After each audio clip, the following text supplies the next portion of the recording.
Fitton Field on the campus of the College of Holy Cross in Worcester, Massachusetts. Charter TV3 presents live coverage of Central Mass College football.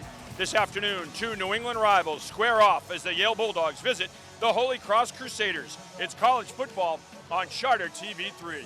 Hello, everyone. Welcome down to the field. Kevin Shea alongside of Andy Lacombe. Holy Cross comes in 0-2 for Yale. It's their first game of the season. Depends on who you talk to as to who has the advantage. We do know this should be a real competitive game. Absolutely, and who does have the advantage? Holy Cross has played 2 games. They've been able to get some of the kinks out over those 2 games. Yale will make first game mistakes. Even though they don't want to, they probably will. New offensive look perhaps at Yale that Holy Cross hasn't seen yet. No film on them.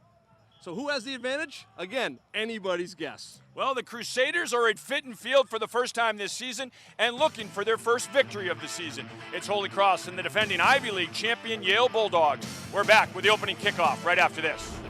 Welcome back, everyone, to Fitton Field. Kevin Shea alongside of Andy Lacombe. Want to bring in the third member of our broadcast crew, Brenna Wilson, who is with us down at field level. Brenna? Yeah, Bob Chesney was named the head coach of Holy Cross back in December, and since then he's been active in creating a good team environment for the players here. Both the players and coaches have been supporting not only the other Holy Cross teams, but the Mass Pirates, and maybe taking a day or two to go out to do a cookout or to go to the beach, and it looks like they're pretty excited to be out here for their home opener today. Is such a big part of any team, and particularly a football team, and I know it is something that Bob Chesney places a big emphasis on. I know it's something that his counterpart Tony Reno places a big emphasis on as well. But those team outings and getting together as an entire team and coaching staff. This is for the most part, it's a brand new coaching staff. And so the best way to get to know people and get to know each other is off the field. I think he's excited about being home, as Brenna said. You have 2 games, Colgate, one of the top teams in the Patriot League on the road, then Boston College and all that surrounds it in playing an FCS school. Now you get back into it again, and you're playing a team, a very good team, and a team that's favored by all the experts out there in Yale. But you get back home, and you try to restart and see where you go from here. Well, Bob Chesney, a lot of optimism around his being named the head coach at Holy Cross, and for good reason. You look what he did at Salve Regina and Assumption. He has known nothing but success. Tony Reno, another guy that has known nothing but success as a player at Worcester State, as a defensive coordinator at Worcester State, and here's the head coach at Yale. He led the Bulldogs to their first outright Ivy League title in 37 years a year ago. Tony Reno is excited about coming back home. Yale has won 14 of the last 15 and they've never lost, this rivalry. Never lost on this field. So a lot of things could change here if Holy Cross is going to have a big day. Opening kickoff, Yale will receive Melvin Rouse at his goal line, and he's going to have to take it out. And he's still on his feet, breaks a few tackles. He's got some room to run. He's through a lane, and it's going to be a foot race to the end zone. Kicker's dumped, and Rouse could go the distance. Melvin Rouse takes the opening kickoff 100 yards back for the touchdown. And Yale has started the 2018 season with a bang. And they are cheering in North Carolina, where Melvin's family is from. They're battling through the hurricane conditions down there right now. And shout out to them. Their young man just took it back to the house. It was an inauspicious start. He almost looked like he was going to take a knee. And then he realized where he was. And maybe that little hesitation forced some guys to overcommit. And Melvin Rouse, big start for him. Well, they're cheering in Sturbridge as well. Tony Reno commutes from Sturbridge to New Haven every day. He has stayed here in Central Mass, grew up in Oxford, had great coaches and great mentors. John Dildorian coached him at Oxford. Brian Cullen was his head coach and a mentor at Worcester State. I had it, Kev, in my notes to give a shout-out to Melvin Rouse and Noah Aaron's family. They're in North Carolina, both North Carolina natives. And, of course, Hurricane Florence moving through that region. Both families doing all right, but of course, the folks in North Carolina and that region could use all the help they can get with this massive storm, and Melvin just made the job easy for me. And hopefully they still have power so they can at least watch this on the internet or watch this on the replay if they can. But big start. I talked to one of my childhood friends, Rich Callanan, who's down there just at the Holy Cross parking garage, and he's a little bit further inland in North Carolina. And fortunately, where he is right now, it's just rain, but it's moving so slow. Alex Galland, one of the best kickers in the Ivy League, set to boot it away and flags fly. He's a member of the band as well, too, so a lot of times he'll go out with the Yale band, play the national anthem, and then just walk over, put his helmet on, and get ready to play. 73, 5-yard penalty, try. Our referee is Jeff Pumphrey, and that's the first penalty of the game. Pushes Yale back 5 yards for the try. That's pretty incredible. You know, you a Renaissance man from Yale. And Tony Reno talked about it this week with us. They recruit guys who love football, and that's a big priority. And the kick is up and through. Another flag flies. Well, and we're going to take a look at this replay first about Rouse. And, again, it's where he is. He's like, okay, well, I'm on the goal line, half step in the end zone. I got to take it out. Yeah, credit to Rouse because he thought about putting the knee down. That would have been a disaster. And then he just put some moves on. And off he went. Got a great block on the kicker. Not a shot there really for the kicker out there when you got, you know, the big fella Trenton Charles going after you and taking you out. So, and look at that little extra move. Melvin Rouse. Good vision. With the big start. And Tony Reno talked about recruiting guys who love football first. I mean, you go to Yale for any number of reasons and Holy Cross for any number of reasons. Football is chief among them if you're going to play on the football team. But, I mean, obviously there's the academic component too. And they want to make sure you love the game and are going to enjoy the game. And Melvin Rouse is enjoying the game. Another block there on right towards the tail end by Quinn Dawson, a tight end. Yeah, Bob Chesney not happy about something on that return. Probably saw something that he thought was a hold or a block in the back. Didn't like it, but call stands. Rouse goes 100 yards. The other thing that Yale has made a priority, too, in Tony Reno is character. They recruit character guys and they recruit athletic guys. They want athletes. Not just a guy that can lift a ton or not just a guy that can run a 4.3 40, but only in a straight line. They want athletes and they want men of high character. And now Holy Cross looking to answer. John Roberts. Roberts tripped up shy of the 20-yard line at the 18-yard line. So 2 good special teams plays by Yale on the kick return and the kickoff as well. And we'll get our first look at the Holy Cross offense. And the first look at who is under center when they come out. Clifford. It's Emmett Clifford. Emmett Clifford will be the starter. We expect to see both Clifford and Jeff Wade today. Clifford's numbers hasn't thrown all that often in 2 games, 20 of 34 in the games against Colgate and Boston College. Clifford on the keeper. Clifford's dropped for a loss. A loss of 2 on the play. A good stop there on the defensive line. Spencer Mathai. Yeah, Mathai, he does a great job in there, penetration. Clifford is not a run-first quarterback. He's got the option, but he's a guy they'd much rather see throwing the football. And a man in motion for Holy Cross. Clifford's going to throw just a quick hitter out to the side to Cozier. He's got a lot of room to run. Cozier's got a first down and more. And he's bumped down at the 37-yard line. Well-executed play, and that is something Holy Cross wanted to do a lot of with Clifford. Short, quick throws. Yeah, and Cozier is your best offensive weapon over the first couple of weeks.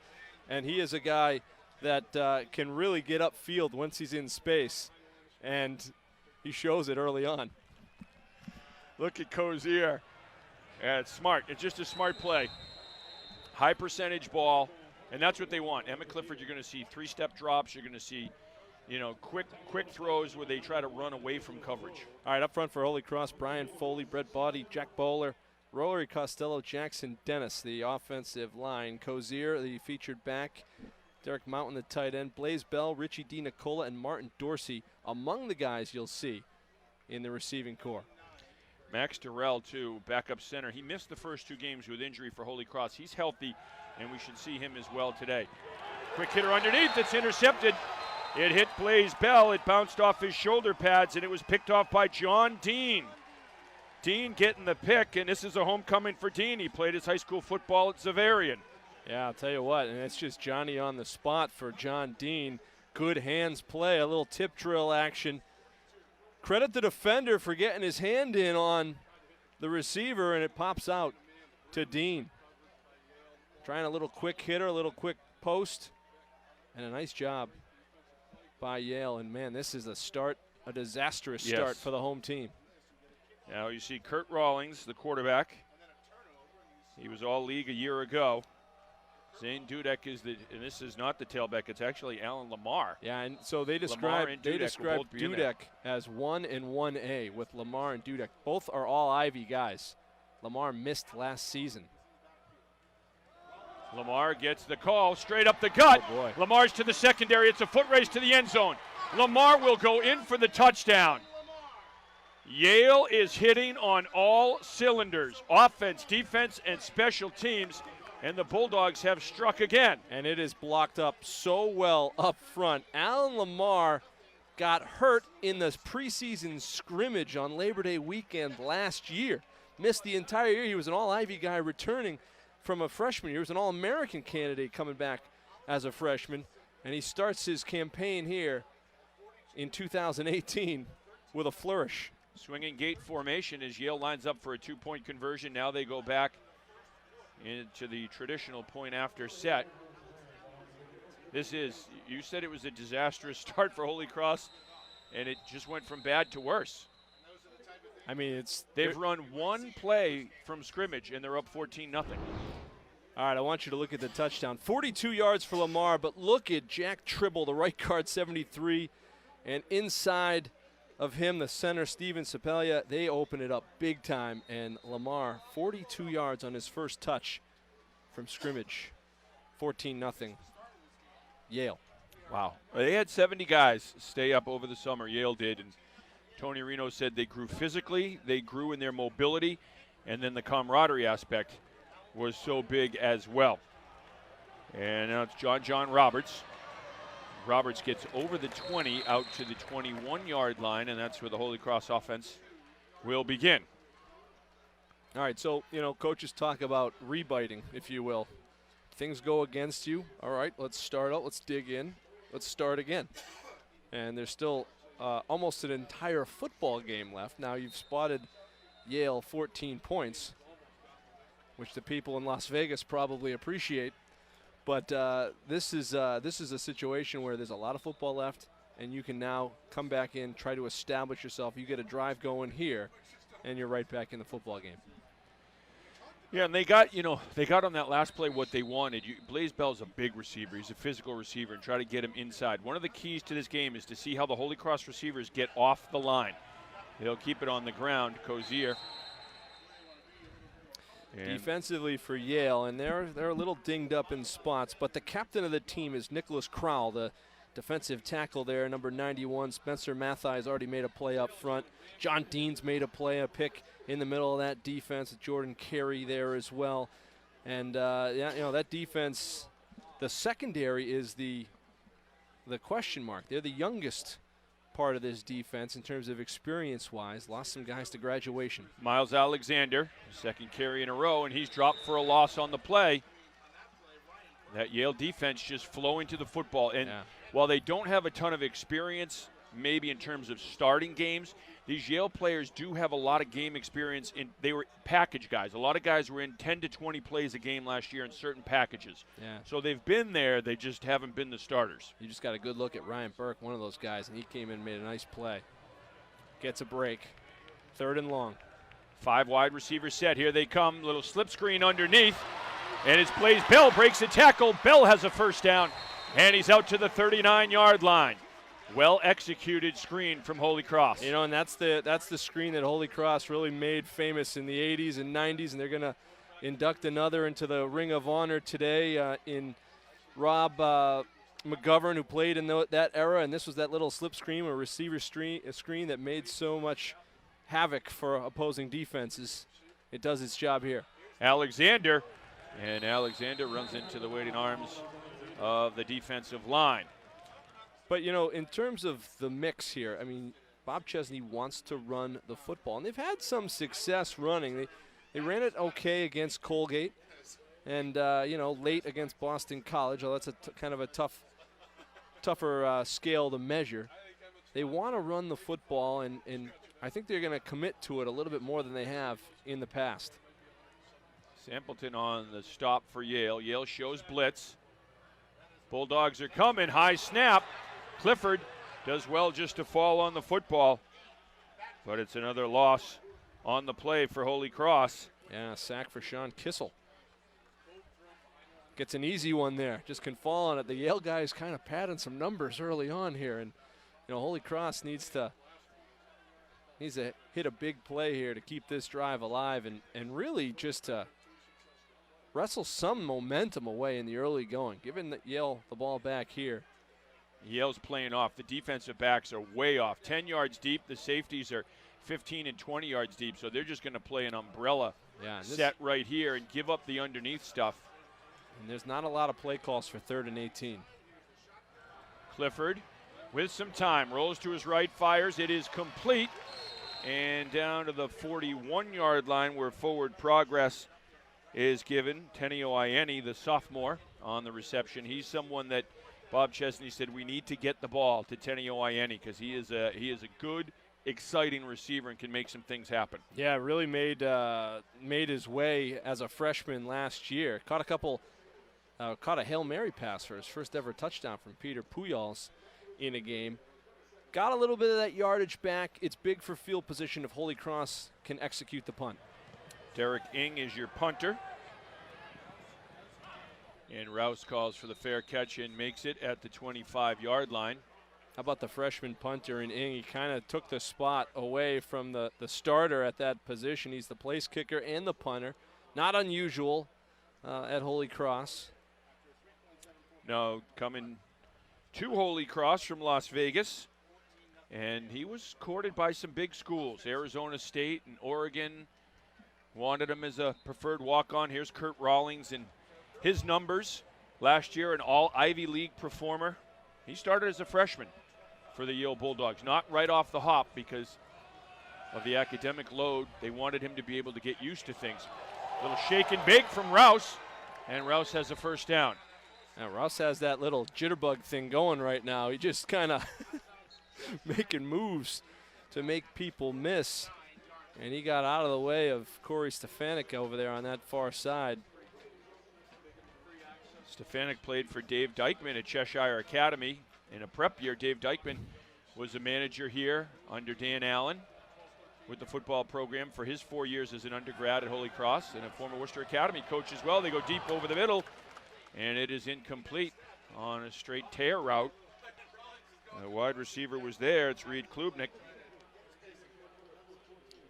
Yeah, the wide receiver position's a little bit on the injury tip right now. There's J.J. Holland for Yale out of Tantascwa Regional, Sturbridge, Massachusetts, and he is a big, big dude, man. Seeing him this week. I thought he had grown. He told me no. I must have just shrunk. 6'6", 252, and he has worked real hard in the weight room. And here's the screen. Klubnik's got a first down and more across midfield and into Holy Cross territory, down to the 44-yard line. All right, Sterling Strother, Cameron Warfield, they're guys that have played up front there on the left side. Lucas Tribble, Jack Lee. They had some big blocks early on. Zane Dudek, J.J. Holland, J.P. Shofi, Jamal Locke, Reed Klubnik, among the guys you'll see in that receiving core.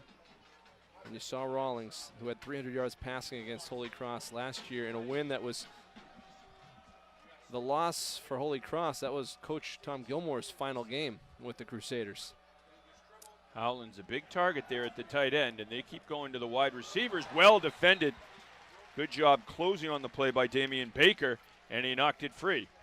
Yeah, Baker doing a nice job to jar that loose. Up front, Mark Ebo, Jake McCardle, Neil Vorster, Teddy Kapsis for Holy Cross. Pretty good experience up front for the Crusaders. Ryan Brady is an All-American candidate linebacker. Cullen Honahan, Baker, Stefanik, Lang, Riley, and Hicks. Young Joe Lang among the leading tacklers for Holy Cross in the early going. Well, Holy Cross uses a lot of personnel on both sides of the ball, on offense and defense. Yale defensively is going to rotate a lot of guys in, particularly on the D-line. Tony Reno said you'll see 9 guys playing on the defensive line, and especially in a humid day like this is where your depth is tested. Rawlings to throw, under pressure, going deep, and he overshoots the intended receiver. That was Howland. It was Howland. So a 6'6" tight end running like that down the sideline. That's a weapon. That's good coverage that time by Chris Riley, who has been battling shoulder injuries since he was in high school. Yeah, Chris Riley is one tough individual. There's JJ. He's big. You look at Legs his are lower huge. body. His legs are NFL He legs. really put on some weight, put on some muscle. Credited the Yale strength and conditioning coaches for the work there. Also credited his high school coach, Joe Beveridge at Tantascwa, One of our for getting him favorites. into football. He was a hooper for the most part with the Warriors. Rawlings steps up in the pocket. He's going to run. Rawlings has a first down, and Rawlings runs out of bounds at the 27-yard line. So he keeps the chains moving. Tom Newman, the strength coach at Yale, the guys in the industry have a lot of respect for him. He's done a great job since coming over there. He was the first full-time football strength coach in Ivy League history, and he's done a lot of work with Dom Reno, Tony's brother, who is the strength coach at Purdue University. So they've collaborated and Dom worked Reno, together. a former Oxford High quarterback. Yep. And he was like a bowling ball when he was a quarterback. He was like a linebacker playing QB for the Pirates. Dom was the strength coach with the New York Giants as well for a time. The Renos with great Central Mass football roots.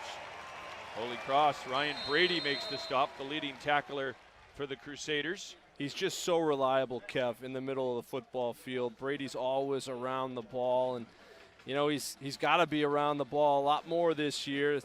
Came into the game with 29 tackles, already has a couple in the early going. You think about 15 tackles a game. That's what he has in the first 2 games. It's absolutely You're going to put incredible. up some huge numbers, man. We had Nick Macbeth, who was doing similar work with him out there, and now he's the guy. Here comes Holy Cross on the blitz. Beautiful blitz. And the hit as Rawlings could not get the ball off. Joe Lang came on the blitz, and the sophomore got to Rawlings and really delivered a blow. And that's the kind of defense that we've come to expect watching Bob Chesney at Assumption over the last couple years. Yeah, that's a pretty good little blitz from the weak side linebacker or the safety in the Bob Chesney, depends on what you call it, the dog backer or the monster, you know, any kind of terminology, and that's what Lang was playing there. He came in. His safeties coach, Matt Colangelo's got to be happy with that effort early on. Matt Colangelo was a former intern for Tony Reno at Yale. So you have so many intertwined relationships in this game. And Tony Reno speaking very highly of Matt Colangelo on the phone earlier this week. Said he's a great kid, he's a great football guy, and he's so happy for him that he's here with Bob Chesney at Holy Cross. Was it Villanova? And he played, I think he overlapped a year as a linebacker for Assumption College. He was a Corey Bailey guy, and then Bob Chesney came in. He played with Matt Pedoni and a lot of the great local goons. One of the all-time great characters, Matt Pedoni. Now, there was a review on that play of the pass, whether it was complete or not, Kev. New in the Patriot League this year, there's a review. Review on close plays, which can be initiated by the officials. Coaches have a challenge a half, and if they win one, just like in the NFL, they get another one. And then scoring plays and turnovers also reviewed, if need be, by officials to our right, a few boxes over here at Fitton Field. Kurt Rawlings described as a great leader by his head coach. He said, these guys, if you said we're going to stand on 290 at rush hour, he said the entire team would get behind him and stand on 290. They will run through a wall for this guy. And a quick hitter out to the side will not pick up the first down. It'll be decision time for Yale. It'll bring up 4th down and 5 from the 23-yard line. Now they're going to bring the kicker out, and Alex Galland, and should be a 40-yard kick. He's got this kind of range, but you know, in talking to the folks at Yale, they don't attempt that many long ones. But look at this. Is he out there? He's out there. The kicker is out there, right? Yeah.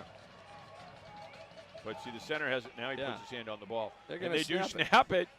And he's going to throw it over the middle for Howland. Touchdown, Yale. J.J. Howland, the local boy, with a happy homecoming as he hauls in the touchdown pass. And the Bulldogs have struck again. And there's a group of people at midfield on their feet J.J. Holland fans, and wow. That's, the guys at Yale were like, yeah, we don't kick a lot of long field goals. They brought the kicker out. They showed they were going to do this gate thing like they've done on all the extra points. And then they hit it with a trick play. And Howland 6'6", and with that kind of speed, he's got Rob Gronkowski side. Gronk 6'6", 260. Howland 6'6", 250 something. I mean, you're talking about Rob Gronkowski, and look at the speed on him. Yeah. You just hang it up, and that's what they did right there. Galan just hung it up. Howland hauls it in. He's got his first touchdown reception.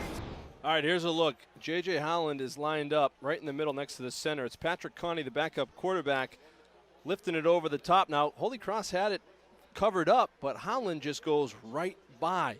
Little bit of move at the line. Nice little touch pass from Conti. J.J. Holland is in the record books with a touchdown. He is, J.J. Howland was on the scout team last year as a freshman, and Foyce DeLucan, who is expected to start for the Atlanta Falcons this weekend as a linebacker, he said to Tony Reno at the end of the year, the toughest guy I had to cover all year long, any game we played, was J.J. Howland in practice. He's the toughest guy I went up against all season. Yeah. So they kind of had an inkling, and he was behind a tight end, J.J. Howland, a tight end that got drafted as well, or as a free agent signed with Atlanta, Jaden Graham. Right. So he's playing behind an NFL guy, playing against an NFL guy. 100%, by the way, for you, nailing the Foyce name. Wow.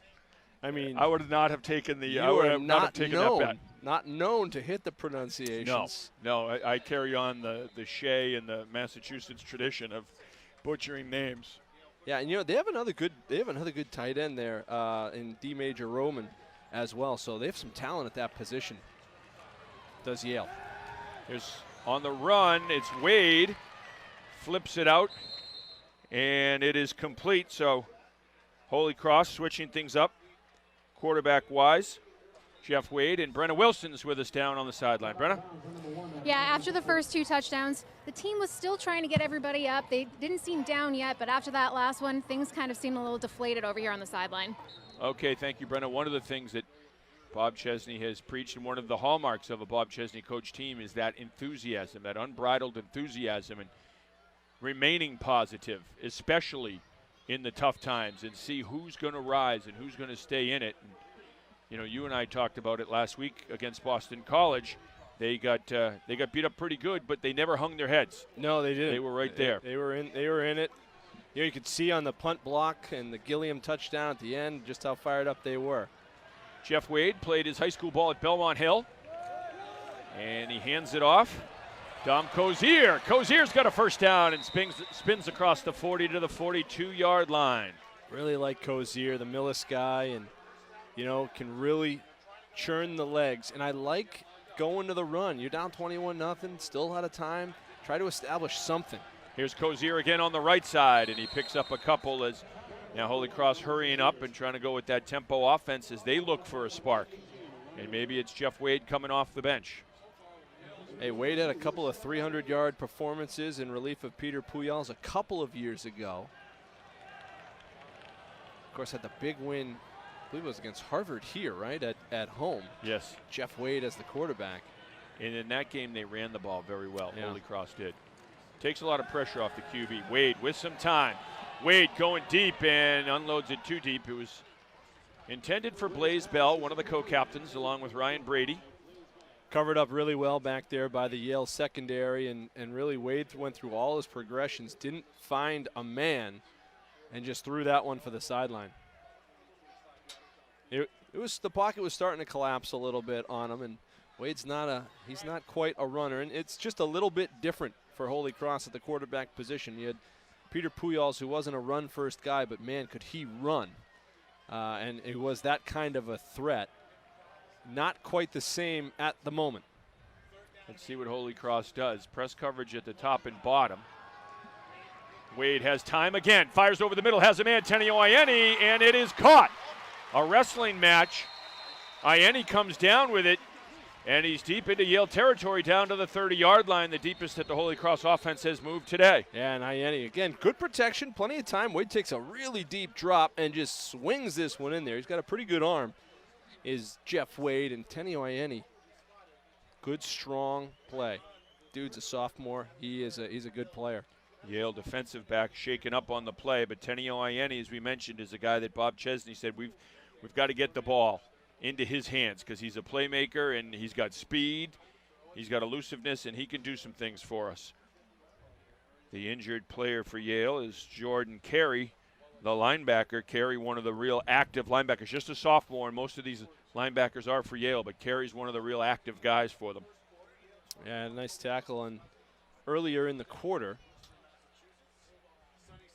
you hate to see any kind of injury. Yale came in, they kind of dinged up. I mean, they come in, they handed me their roster sheet and looked like 40% of the guys' names were scratched off. They didn't travel that many guys here to Worcester. And we caught up with them earlier this week. There were thunderstorms in the forecast in New Haven, and Yale was in a soccer facility practicing in an indoor turf.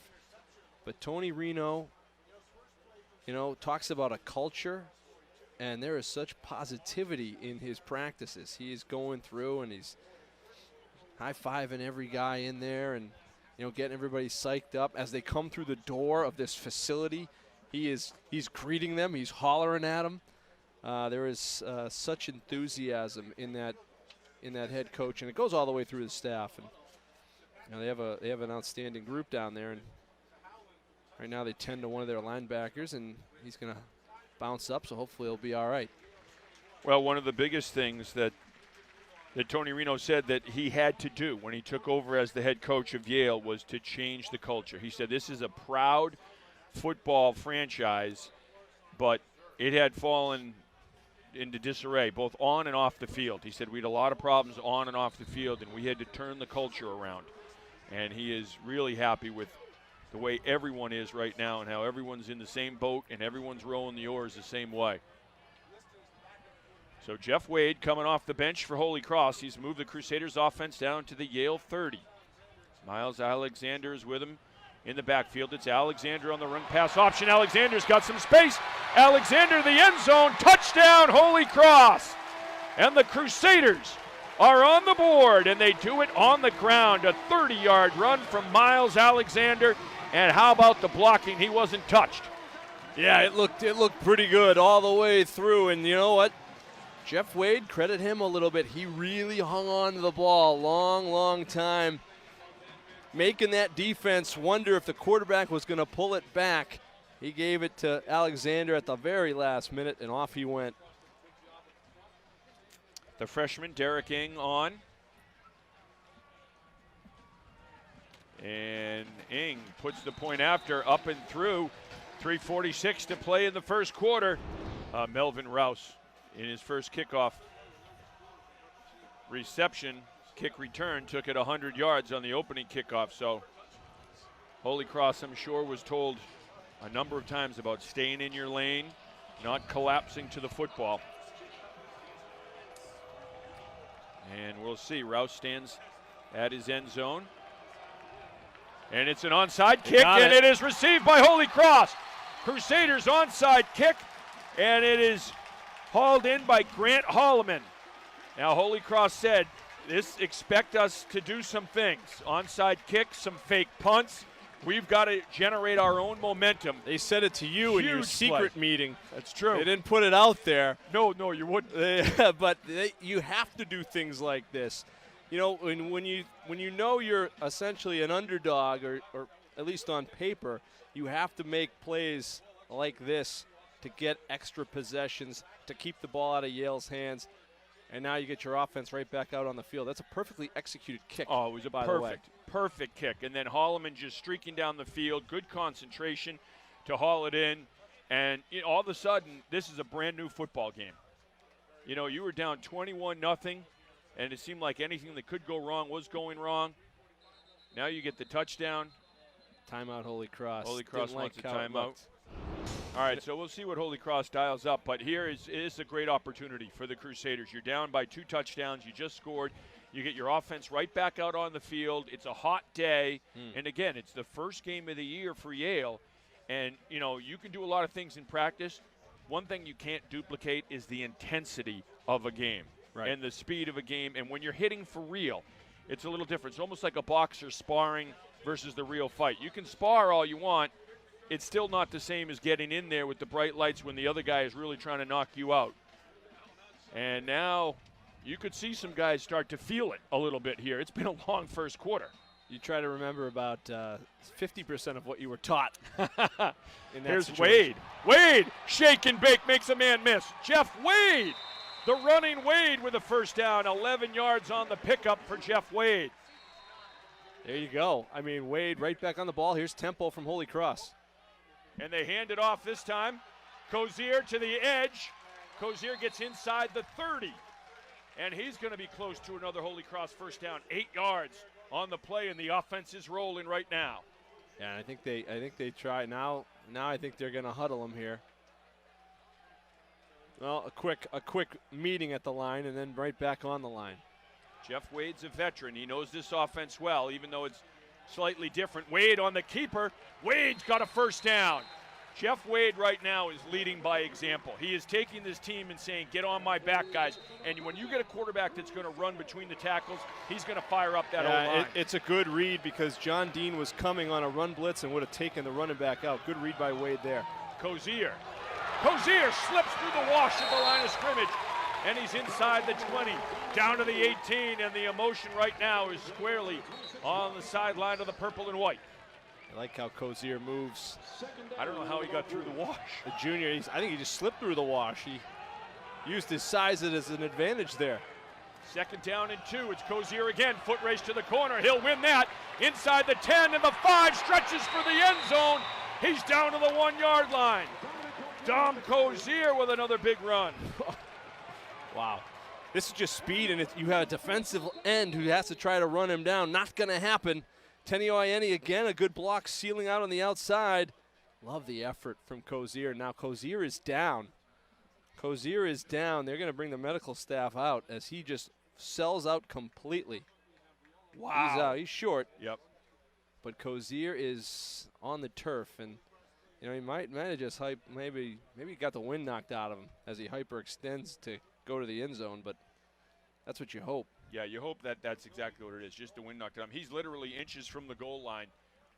And what stinks for Holy Cross, twofold. Obviously, you don't want to see anyone get injured, but you were rolling. The momentum was all yours, and you knew they were going to get right up on the ball, snap it within 5 seconds, and just get the push they need, plow into the end zone, you're down by a touchdown. Yeah. You don't want to give Yale a chance to catch their breath because you have their defense on their heels. Tremendous speed in the offense, and you don't want to lose Dom Cozier. He's their best offensive weapon at the moment. Yeah.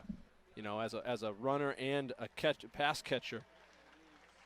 He's got a smile on his face, so we'll see. That's good. Well, he's also one of the guys that Bob Chesney said he can do everything for us. Cozier can block, he can run, he can catch. He's by no means one-dimensional. Anthony DeMichael out there. Anthony DeMichael, of course, had a great career here as a defensive back for Holy Cross on that team that won the Patriot League championship and played down at Villanova, lost to the eventual national champion Wildcats. But Anthony DeMichael brings a great tenacity and passion to this crew, and Anthony Cerundolo, the head of athletic training, longtime trainer here, does a great job. Okay, Miles Alexander, it's Jeff Wade on the sneak. Wade goes in for the touchdown. Jeff Wade just barreled in behind his offensive line, and right now Holy Cross offensively is playing with an attitude. Yep, impose your will is what Bob Chesney tells his guys. See what happens when you can impose your will on another team. Follows Jack Bowler into the end zone. That's a big series. The sneak made so effective by a professional quarterback about 45 minutes down the street, and he looked like a much different kind of Tom Brady sneak there as Wade went in. Here's Derek Ing on for the point after. Ing kicks it up and through, and Holy Cross has caught lightning in a bottle. The touchdown, the onside kick, the long drive, and another touchdown. Wade going in. Great surge up the middle of the football field. You see some hats on the ground, but a good push up the middle. Brian Foley comes in, clears a guy out from the tackle position. Those are road Bowler graders. And Body getting it done. Crusaders have a lot to cheer about right now You know, there's some optimism and some hope that has been returned to the sideline. They were, you know, Brenna said, you know, you're down a little bit. You know, that was the feeling on the sideline, of course. But this is a group that is a high-energy group. They practice high energy, and they stay up. That's what they preach, and they're back in the mix. You know, and you can credit Jeff Oliver and Chris Grotzky, too. Jeff Oliver's the head of strength and conditioning at Holy Cross. Chris Grotzky is the strength and conditioning coach for the football team. Ollie helps him out when he can, as he has responsibilities for all these other teams, too. But those two guys do a great job, And Grotzky's a phenomenal motivator, as we saw it at Assumption. Everyone stayed up. They had almost everyone. They had 6 kids that had internships that didn't stay up this summer. Everyone else on the team stayed up and made tremendous strides in strength, tremendous gains in their strength. And that's when it shows, when you're on the goal line and you're pushing the defense backwards. Yeah, see, Holy Cross makes you think about it now after the onside kick on the last one. They come out the same way and drill this one through. It's a fair catch by the up back for Yale. That means they'll get it out the 25-yard line. It's a new rule this season. Zane Dudek took that as a fair catch inside the 20, so the Bulldogs will get the ball at the 25. Cody Wilkinson with the kickoff, and he did such a great job on that onside kick and just did a good one there, you know, and I think all things considered, Holy Cross will take that. Fine, take it, come on out at the 25. Yeah, it's a player safety rule. It's come all the way down from the top in the NFL, and that's a pretty good rule, I think, you know. 25-yard line, it changes things too, you know. You take that fair catch inside the 20, and you get decent field position. Rawlings with Dudek in the backfield. Dudek gets the call. Dudek's got the corner, first down and more. He's across midfield into Holy Cross territory, and he's bumped out of bounds by Riley, but not before a long pickup from Dudek, an all-Ivy League performer a year ago, takes it down to the Holy Cross 33. And this is where the Crusaders have had some problems the first couple of weeks. The edge run, and once Dudek gets to the corner, thanks to a nice block from the tight end Howland, he turns up the Jets, but this is what A.J. Dillon did last week. Of course, he's got a huge offensive line in front of him, but getting to that edge, Crusaders have been hurt on the outside. Dudek, described by his coach as a tough Pittsburgh kid. Dudek, running hard again, gets down to the 26-yard line. As a freshman, he came in, and Tony Reno said he was number 3 on our depth chart. We had him running scout offense, and we couldn't tackle him. He goes, I was worried about our defense. He goes, because here's this kid, we can't tackle him. And I'm thinking, what's wrong with our defense?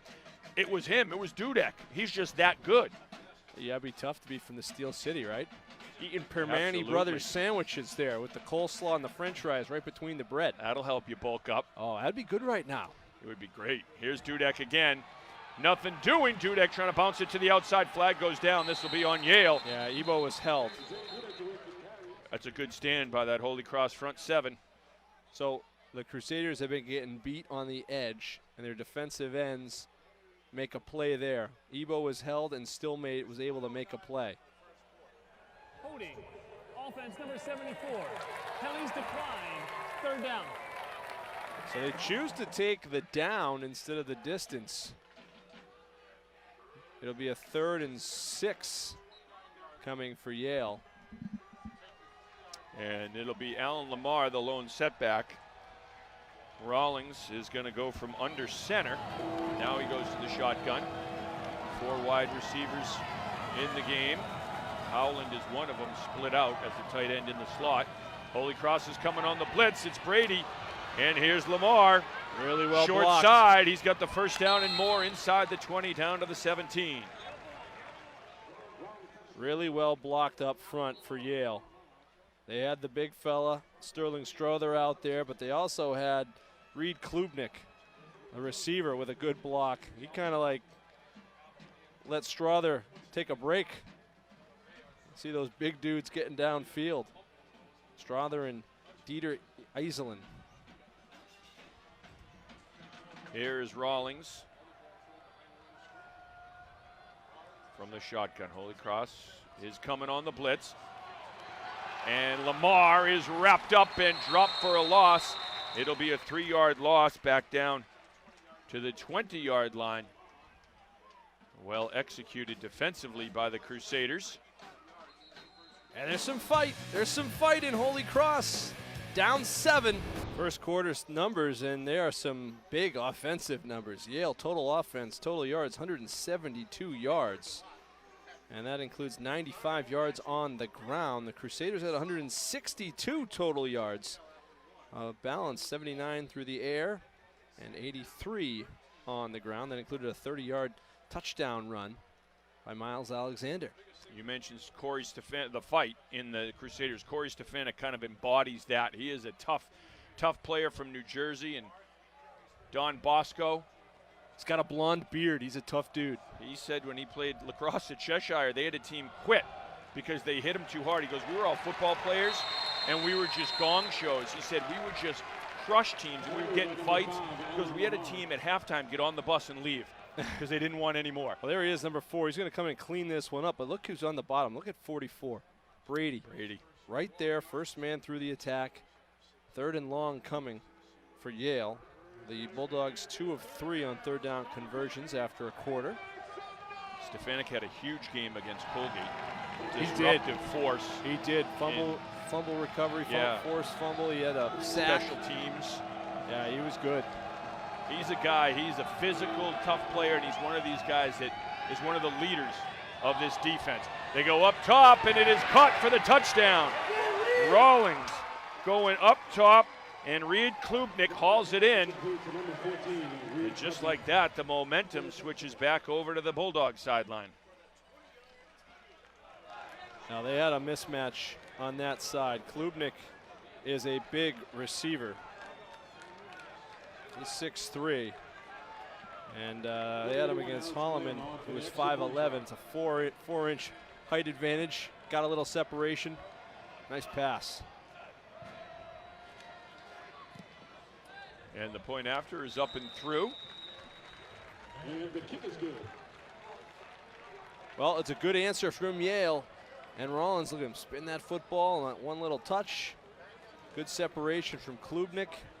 He throw it almost to the back shoulder, if you will, as Klubnik goes back and gets it. Makes that play, going into the end zone. And they made it look easy, didn't they? Yeah, they did. That's efficient. That's a very efficient drive, and quarterback Rawlings throwing it to the pylon there, where if his guy doesn't catch it, it's incomplete. That's not going to be intercepted. That's a good drive for Yale.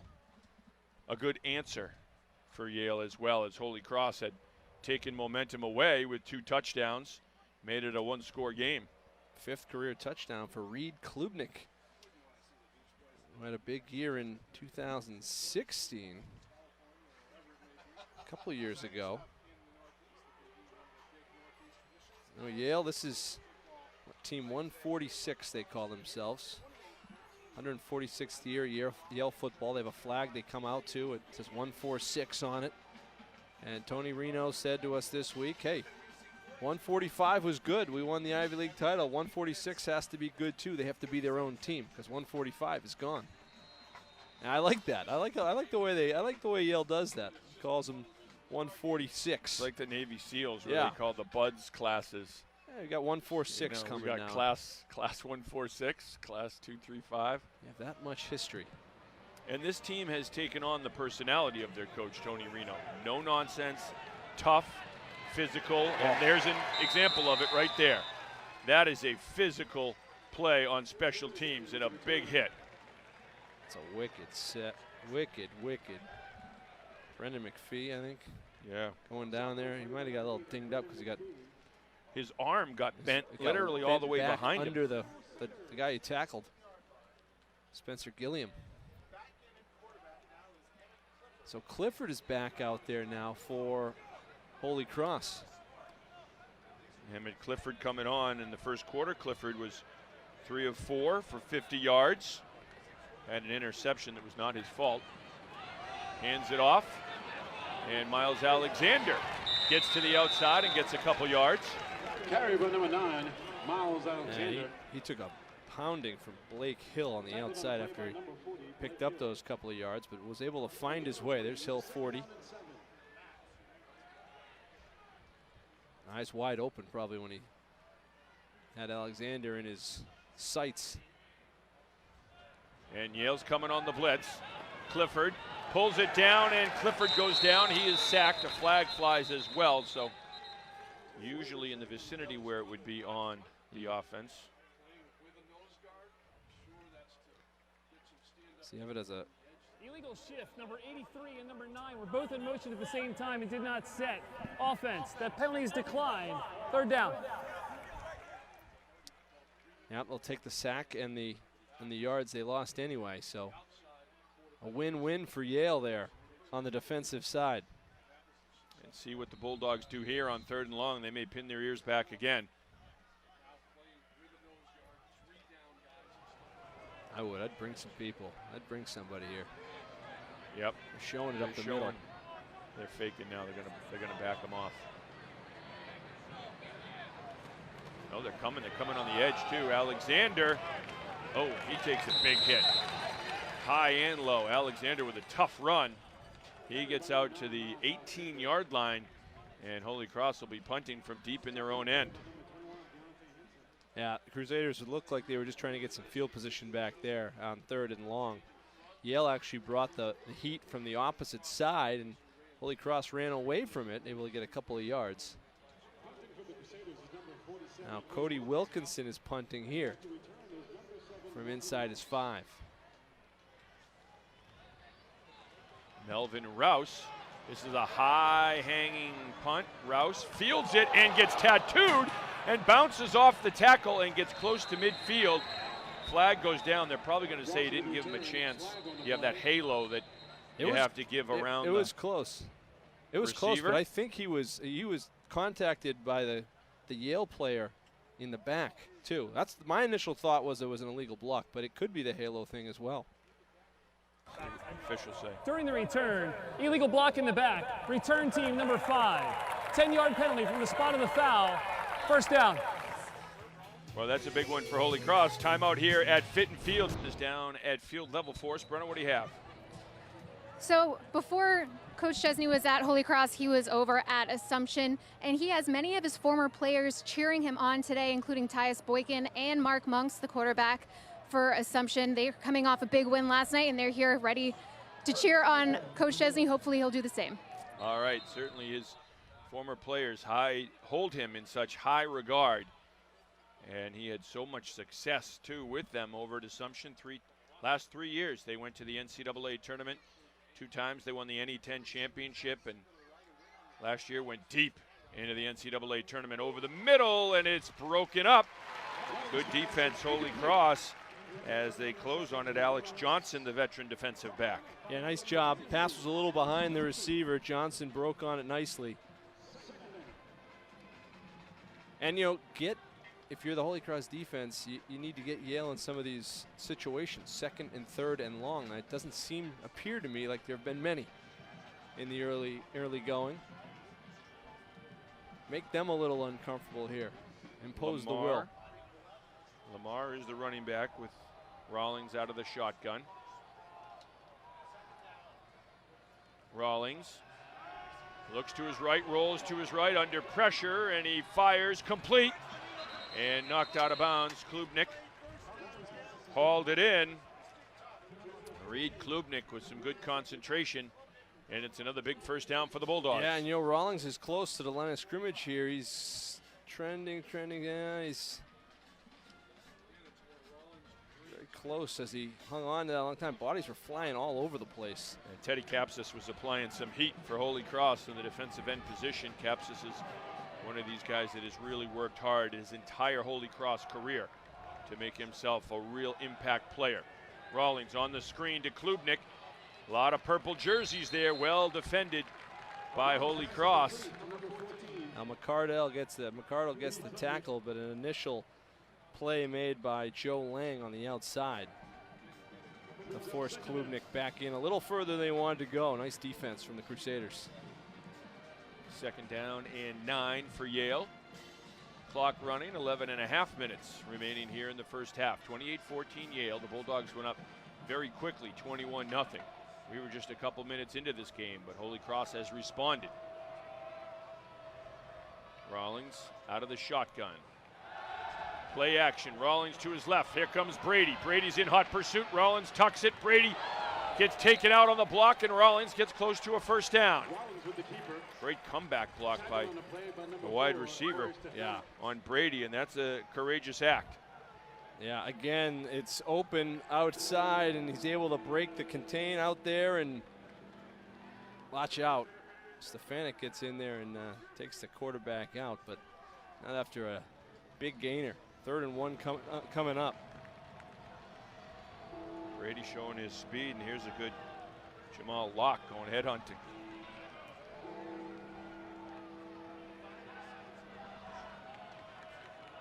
Rawlings with the blitz coming. Rawlings fires it out and complete. Dudek on the receiving end. Just a little square out, and that's a first down for the Bulldogs. It's a nice job by Dudek. The throw was a little bit behind. He had to turn around, make that play, and then take a hit and hang on.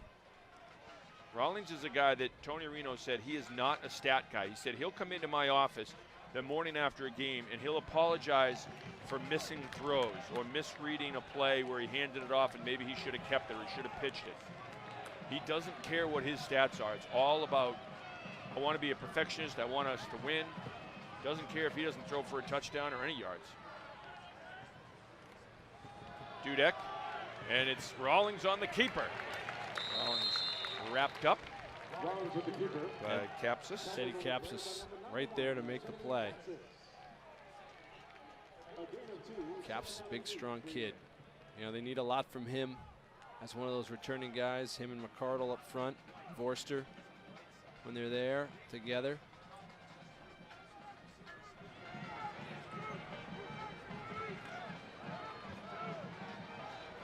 Rawlings with Dudek in the backfield on 2nd down and 8.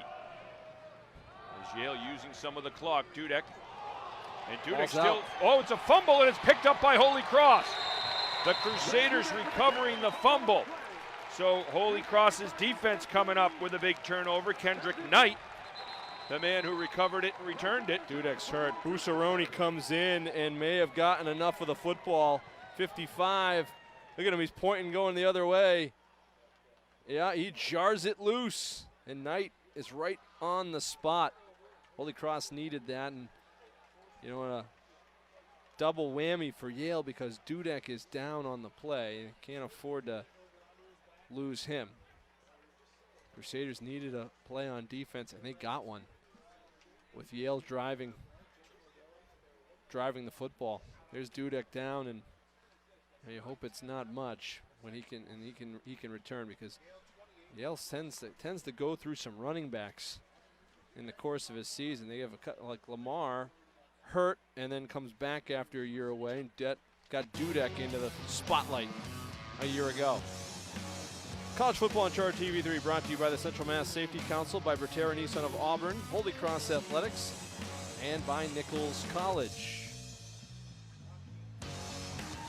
Oh, there's Tony Reno, and legendary Yale coach Carm Koza. He passed away early this year, in January of this year. He coached Yale for 32 years, won 10 Ivy League titles. Well, when he retired, he kept an office. They kept him on part-time. He kept an office up in the football offices, and Tony said 2 days a week Carm would be in his office, and he was doing radio, so he would be watching film and all this. He said he was such a great mentor to him, and someone that, especially as a young head coach, he could bounce things off of when he was trying to change the culture and change that team around a lot. And he said Carm was so gracious to him and was such a great sounding board for him. And they're all wearing, the Yale football team all wearing patches in remembrance of the legendary coach Carm Koza.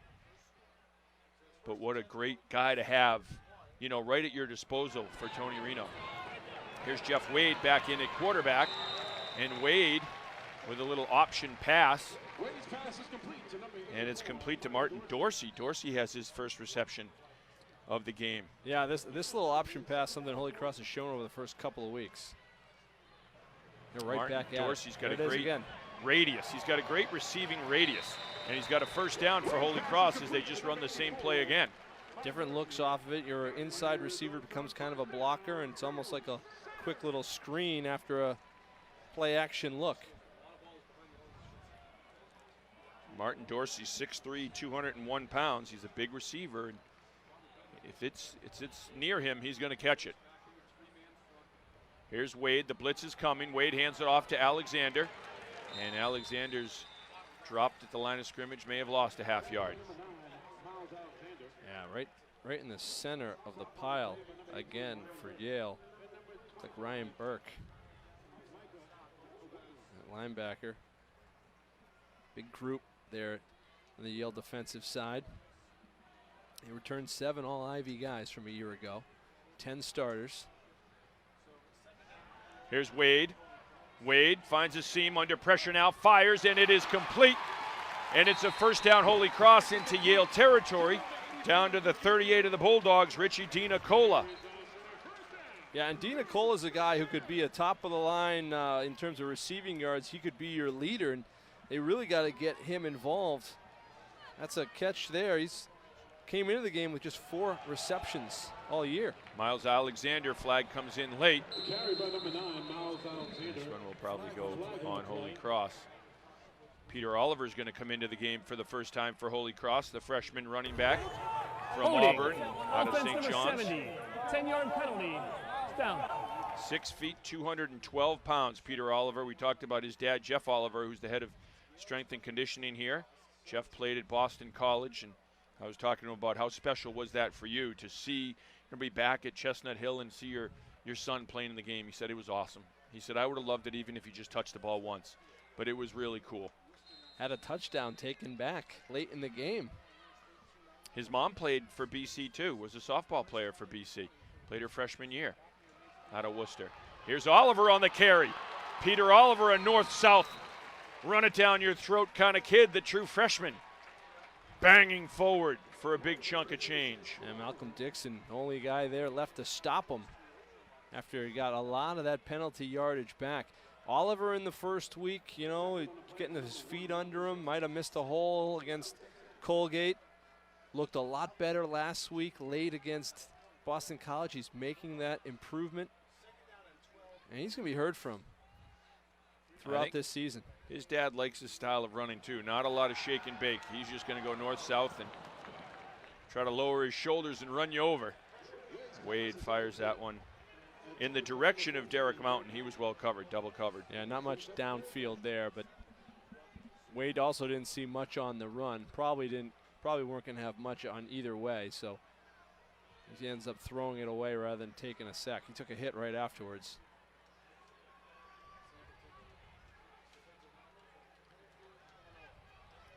So it's 3rd down and 12 for Holy Cross.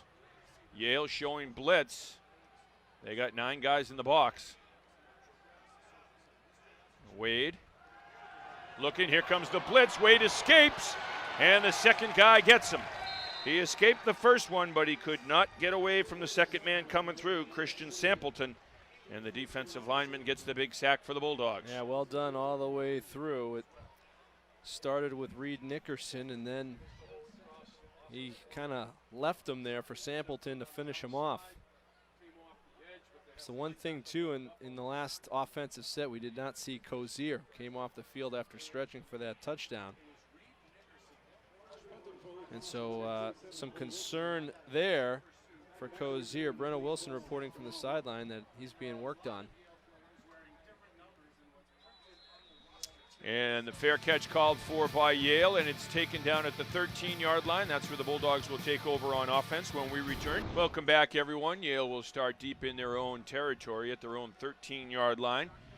Rawlings back there with Alan Lamar. Dudek goes in motion. He takes the pitch. Dudek trying to get to the corner, does so, and squares up his shoulder and plows forward for a good pickup on first down of 4 yards. Well, that time the Holy Cross defense had pretty good, stretch pursuit and weren't going to give him a free look at the corner, but Dudek with his athleticism and some blocks up front still able to get a couple of yards there. Well, Dudek will check back out of the game. And it's good to see he's just a little minor thing as he was able to get back into the game if you're on the Yale side of things. J.J. Howland is in the wingback position right now for Yale.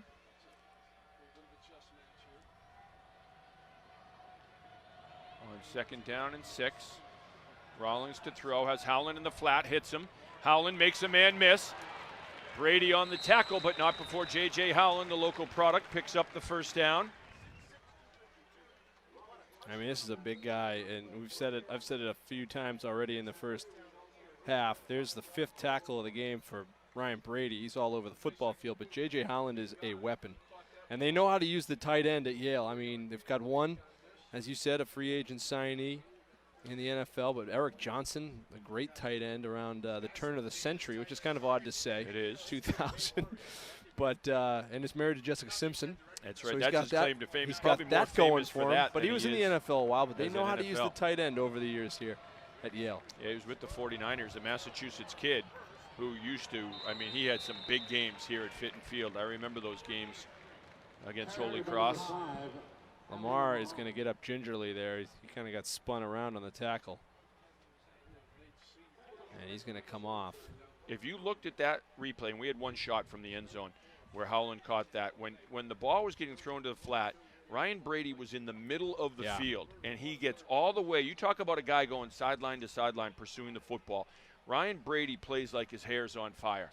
He does. He's an inspiring guy to watch. He does. And again, there's some injuries there. Andre Chevalier is out for the year. He would have been a nice addition there in the middle of the field. Rawlings to throw, and it's complete. Huge stick by Riley.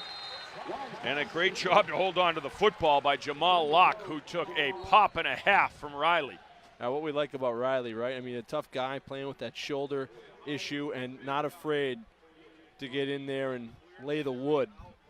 But Yale had that offense, had it drawn up well, picked up a first down. Well, and that might not show up, but the next time that pass is thrown, guys will be thinking about it. And that's what that hit will do. Here's Dudek. Dudek, a good pickup on first down. He picks up 8 yards. But that's what, some of the coaches were saying. We need our defensive backs to come up and be physical and play with aggression and confidence and make those kind of hits. And then get pumped about it. Yeah. Get fired up. Joe Lang is one of those guys. He was in on that last play, and he's a sophomore, number 23 down there towards the bottom of your screen. And he's around the action a lot. You see his name start to show up a lot more. He's the second leading tackler on the team, well behind Brady, but he's making a name for himself. Here comes Brady on the blitz. Good job by Yale picking it up. And Dudek has the first down. Dudek thrown out of bounds by Riley. Inside the 25, down to the 24-yard line. It's a big run by Dudek, and it's a great job by this O-line. Yeah, good push up front. And look at the block right at the point of attack. Another block downfield. Dudek gets flung out of bounds, but man, there's a big guy on the outside there. Didn't get a good look. It looked like it might have been Warfield who had a good block, and he was taking his defender with him for a while. Alan Lamar back in the ball game for Yale. Rawlings, Dudek goes in motion. He hands it to Dudek. It's a reverse, and I think they're looking to throw. They are, and it's intercepted by Holy Cross. Riley picks it off, still on his feet. Riley still going down the near sideline, and he steps out of bounds. Chris Riley comes up with a huge interception, and now we're going to get a flag on the sideline as the tempers flare. Yeah, some hands were thrown there on the near sideline as a couple of Yale offensive linemen were mixed up with some Crusaders. See which way it goes. That's a big play by Riley. Just a little too slow developing for Yale. I mean, they had it. They had the quarterback open. Just a little too slow to develop, and maybe because the line got blown up a little bit on the weak side where the reverse pitch was coming. Just slowed the timing of the Yale play down a little. Let's see who is going to get this penalty. Because you mentioned Holy Cross was in the face of the Yale player, but it was the Yale player that threw the hands. He started pushing and shoving. Question is, who did you see do what? Usually you get the second guy. You don't get the guy that hits first. You get the Cody guy that hits Cody back. Wilkinson, the kicker down there, is pointing at Yale. He's saying it's on them. So, kickers are they're a unique bunch, but usually let's see if he's got his hand on the pulse of things down there. But you know what? If you're Bob Chesney, if you're this Holy Cross staff, that's what you want to see. You want to see the fire in the fight. Yeah, hey, no question. You know what? You take one of those. You take one of those to ignite your team and to say, hey, this is going to be a street fight for 3 hours. Here's a look, and it was blown up. I think that's Busaroni on the weak side. It kind of just slowed the play down a little bit. Quarterback was open for a little bit, but not at that point. It was just too late to throw. And see where Brady's Riley able, just Riley's steps out of able to bounds take it right back. there. But Oh, there's see, the it's a stuff- late, yeah, it's see, actually it's a late hit. You're And right. That That's might have what it been the was. one that got flagged. You're right. It's a late hit. But you know what? They're going to look and they're going to see 75 in the purple sideline, and Yeah, probably. And I think if you're Bob Chesney, saying, "Hey, this is offsetting." The result of the play is an interception. After the play is over, personal foul by the passing team, number 75, late hit out of bounds. Unsportsmanlike conduct against the Holy Cross bench. Those fouls will offset. It'll be first down, Holy Cross. That's the right call. Yep. That's the right call. Offsetting. They're both involved in it. Just let it go. Yep. But you know what? It does. That ignites that Holy Cross You sideline just get a in little that bit, bench. a little bit of fire there. Yeah, you Now- got to fight now. Your defense has forced a couple of turnovers the last couple series. They're sticking around. They're keeping the team in it. And now can Jeff Wade lead a 2-minute drill down the field and get this into a one-score game going into the break? Just get points. Just get any kind of points, because you're going to start with the ball in the second half. Yeah. Just get points. Build a little momentum. A lot of emotion on campus today. It's a big day. Ring of Honor induction at halftime for the McGovern brothers. A couple of the all-time great defensive players for Holy Cross in the 80s.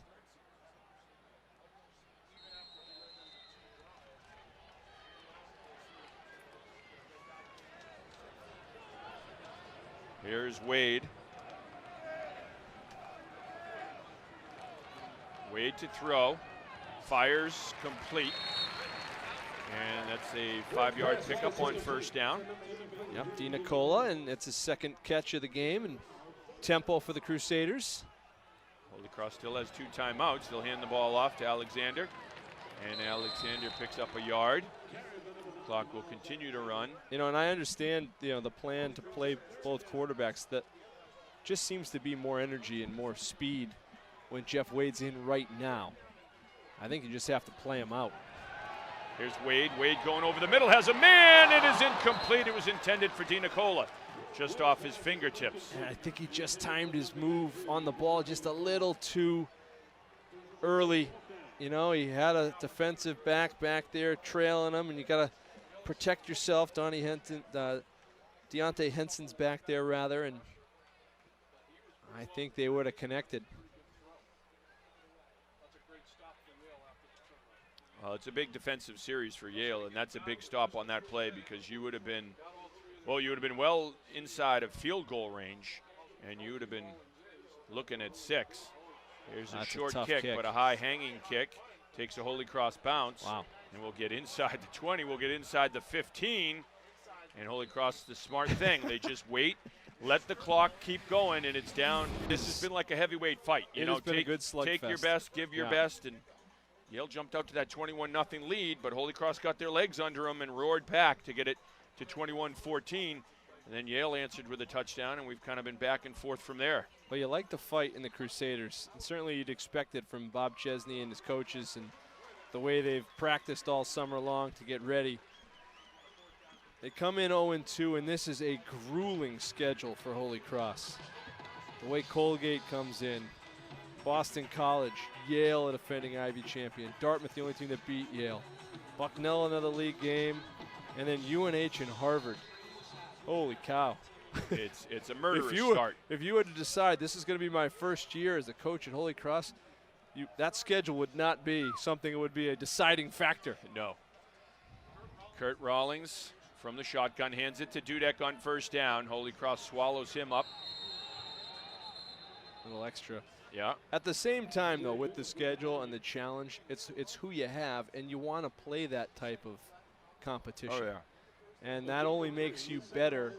Maybe not this year record-wise, but maybe it does next year. And it also gets some more eyes on the program when you're playing teams like that.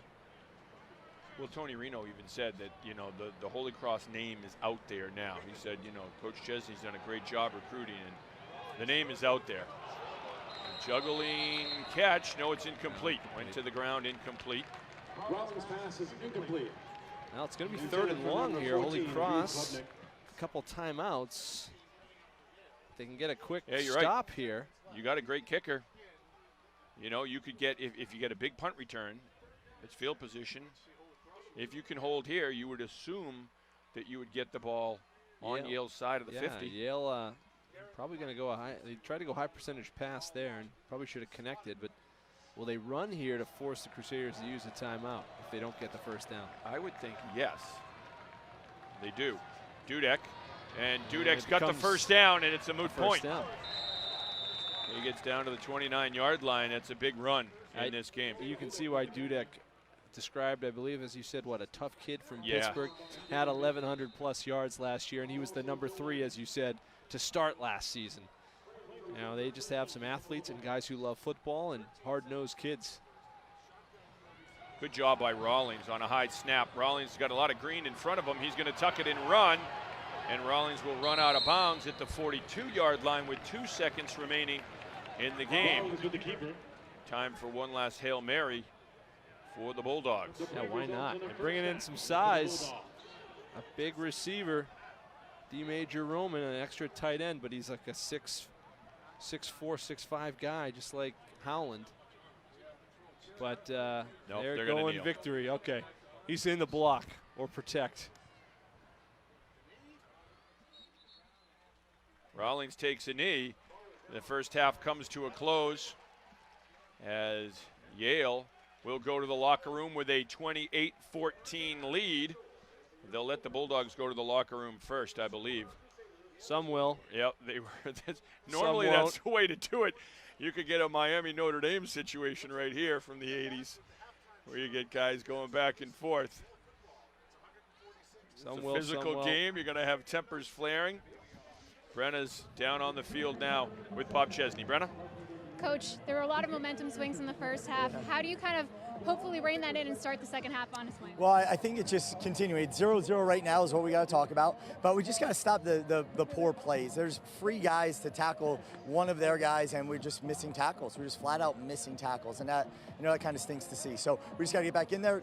The scheme stuff looks fine. It's just that we got to understand where we're weak, and we got to make sure those people are able to make those plays for us. And we saw both Emmett Clifford and Jeff Wade under center. What will we see in the second half? I think you see Jeff Wade for the rest of this. Yep. Right, thank you. Good luck. All right. Thank you, Brenna. Thank you, Coach Chesney. So it'll be Jeff Wade in the second half as the Crusaders like to look to climb out of a 14-point deficit. We are at the half. All right, here's Chris Krotsky getting Holy Cross fired up before the game, and this is the opening kickoff of the game. Melvin Rouse returns it 100 yards for the touchdown. And just like that, Yale comes flying out of the gate up 7-0. This is a big return. Yeah, and you know, it's all right. It happens. It happens, 7-0. But then the first offensive touch for Yale, Alan Lamar, 42 yards, scamper, untouched, and it's 14-0. And then they line up for a field goal, and it's the holder, the backup quarterback, Patrick Conti, to J.J. Howland, the local guy out of Tantascwa for 6. Just like that, it's 21-0.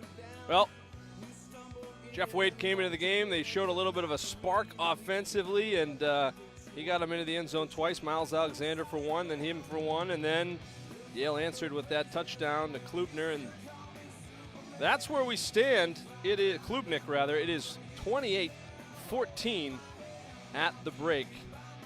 All right, well, if you're Holy Cross right now in that locker room, you're saying, all right, we took their best. We took their best. You know, the first couple of plays did not go the way we wanted. We were on our heels down 21-0, but guys, you fought back. You fought back. This is the game. We're getting the ball to start the second half. We need to go down the field, and we need to score. You look at the rushing yards, and for Holy Cross in years past, 90 in the first half, you're like, that's good. And it is good. You're happy with it. Against a tough Yale team. You're and not happy. Total offense. Yeah, but you're not happy about giving up 320 total offensive yards to Yale on the other side. You know, and so again, Yale, look at Yale getting it done on third down conversions, 5 of 6, 1 of 1 on fourth downs. Turnovers, couple against Yale, haven't all hurt them. No, in the time of possession, fairly even. 15-45 for Yale, 14-15 for Holy Cross. But really, when you're looking at, look at the average rushes. Zane Dudek is averaging 11 yards a carry. Allen Lamar is averaging 8.5 yards a carry, and that's where, when you're able to run that effectively, then it opens up a myriad of options off the play action and pass-wise, because now you got guys, that safeties and linebackers, everyone's leaning forward, everyone's coming forward, and play action, and you got one-on-one coverage, and you got some matchups that you like. Yeah, and for the Holy Cross side, Jeff Wade 6 of 9 in the first half, 65 yards passing. Emmett Clifford is 3 for 4. He did throw an interception, that was on a tip ball, for 50 yards through the air. Each was sacked once. And Wade ran the ball a couple times, and I said it at the time, but I really believe it. That sparks the offense. He's running tough, he's running between the tackles, and he's not looking to get out of bounds. He's looking to pick this team up, and I think Wade did a great job of doing that in the first half. And again, Holy Cross gets the ball here to start the second half. It'll be a big series for Holy Cross if they can get points out of it. Now, you get some positive momentum. This is a long way to go in this football game, and I'm sure both coaches said that to their teams in the locker room. Yeah, you get some extra calisthenics going on here on the sideline for Holy Cross. Yale just did their warm-up. You see this a little bit more. I don't recall seeing this a lot in college football, but when teams come out of the gate, they almost have like a little extra stretch. Yeah. You know, it's a hot day. It's extremely warm up here. I can't imagine what it's like down on the field. So a warm day, you're still, worried about hydration and who's stronger in the fourth quarter. It was a really warm day in Hamilton, New York, a couple of weeks ago. Holy Cross was down big at halftime. They were the stronger team in the third and fourth quarter. If they play like that here, we've got ourselves a shot for a barn burner down the stretch, because Crusaders certainly have it in them. But Yale's a next level type opponent as well. So it'll all start with this first series, this first couple of minutes, and see how the Crusaders come out. Bob Chesney, the son of a former high school coach, his father, Bob Sr., a legendary high school coach in Pennsylvania. There he is in the white shirt, and Bob walking past in the black. But, you can tell that they're a football family, and Bob grew up with a passion and a love for the game that was fostered by his dad and the years that his dad coached in the high school ranks in Pennsylvania, and he loves having him around. He's assistant coach on the staff at Assumption and then here at Holy Cross as well. I met his grandfather, 93 years old, World War II vet. He's in a wheelchair. He was at the Colgate game wearing a Lehigh coat because that's where he went, but loves it. And Holy Cross on the return, stacked up right at the 20-yard line is Spencer Gilliam, the freshman who was named the National Special Teams Player of the Week in the FCS for his great efforts against Boston College. Blocked a punt and then returned a second block punt for a touchdown. And they're really high on him, the freshman from Texas. His speed, his athleticism, he has that separation speed that everyone's looking for. And he had to show some toughness there. He took a couple of shots, was able to hang on to the football. Here's Jeff Wade. Brennan Wilson got it out of Coach Chesney on the way to the half. He's the guy the rest of the way. Alexander on first down, has the corner, has some room, and has a first down. A good start for Holy Cross. Miles Alexander is dumped into that Yale went right bench. into the bench. And Holy Cross sprinting across the field. Bob Chesney sprints across the field. You know that he's going to have a thing or two to say to the officials. Let's see where he's hit. Let's where see. He's shoved. There's not a big sideline at Holy Cross. And you know what, though? But it never has been. He's still in bounds. No, he hits him in bounds. Good. It's a legal hit. It's just the way that. There's not a big sideline No, here. it's the way the field's set up. And remember, before, they used to have concrete over there. So you were literally skating. Yeah. You were like a cat on ice. At least now there's grass going all the way to I'll never forget the end. He's a coach on the Holy Cross staff now, Adi Confessor, getting tackled not far from that spot, but down by the 10-yard line in the open part of the end zone. And when he got hit, he went into the wall, and he left a giant dent there. Now they've got, some guys' faces over it, but there's probably still a dent there from Adi Confessor. Oh, yeah. It's like NASCAR. There's just no room. College football on Charter TV3 presented by the law offices of Joseph J. Cariglia and by Bay State Savings Bank. We'll see. Hopefully Miles Alexander is able to get is back a up and get scary back into the situation, game. He hasn't really No. moved much. He's sitting up. Now, he didn't seem which is to a hit good the wall. sitting up now, which is a good note. But let's take a break and be back from Fitton Field after this. Here's Jeff Wade, the play already in progress, and Wade's got a first down as he picks his way through the secondary and gets out to the 45-yard line. Great run from quarterback Jeff Wade, and the senior showing some leadership, showing some poise. Force him to commit to respect Oliver back there, and Wade takes the ball himself. Here's Wade again, and that's Not just that a time. beautiful defensive play. He had both the quarterback and the running back, Jay Hunter Roman, the defensive lineman. He was covering two guys at once there. He cut off Peter Oliver, and then he gets the quarterback. Yeah, Jay Hunter Roman's the brother of the second tight end. A couple of brothers on the team. 4 wide receivers set. Oliver offset. And the throw is incomplete, intended for DiNicola. Good coverage on the play by the Yale defensive backs. There was nothing there. Yale had some blanket defense on that side. Blaze Bell was in a slot going down the middle, but took a little too long, I think, to develop. Deontay Henson was the defensive back.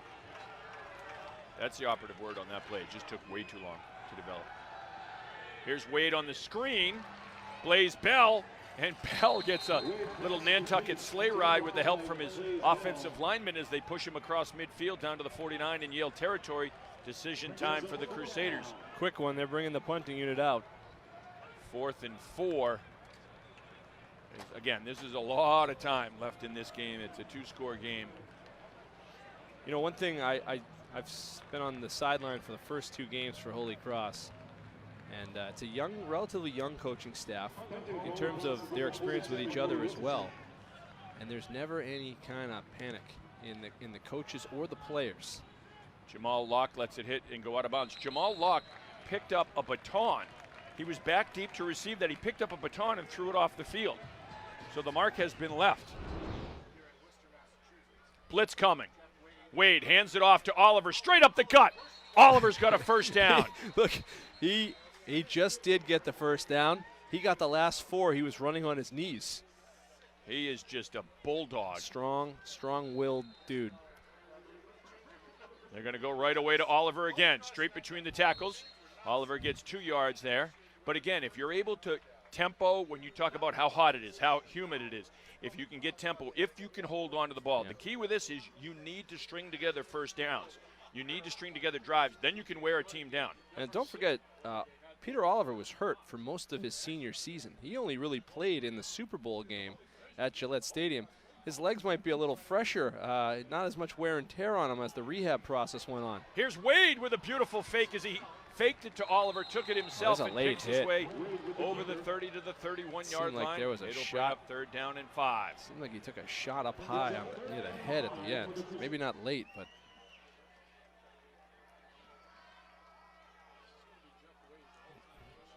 you tell me. You lead with the shoulder onto the head at the end there with all the penalties that are being thrown there. Let's see. Did Yale jump in the neutral zone first? Holy Cross offensive line, quick to point out, now everyone becomes an amateur lawyer. Well, if it's on the defense, it's a first down. They could get Rob McGovern. He is an attorney. The Jag. Start. Offense number 63. Wow. 5-yard penalty. 3rd down. That's a tough penalty.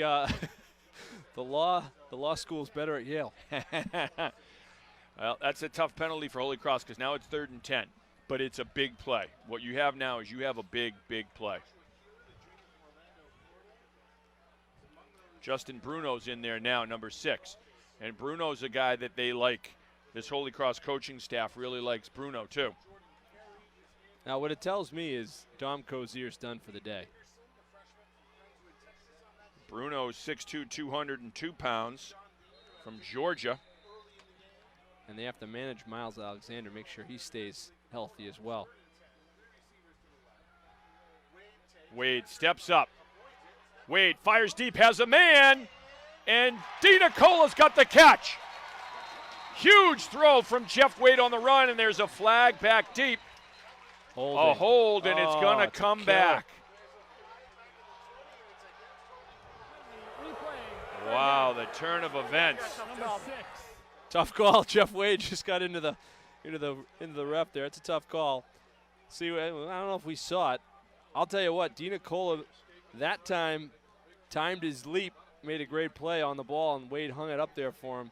Let's see, might have been some jersey. I don't know. The flag at came the late. beginning.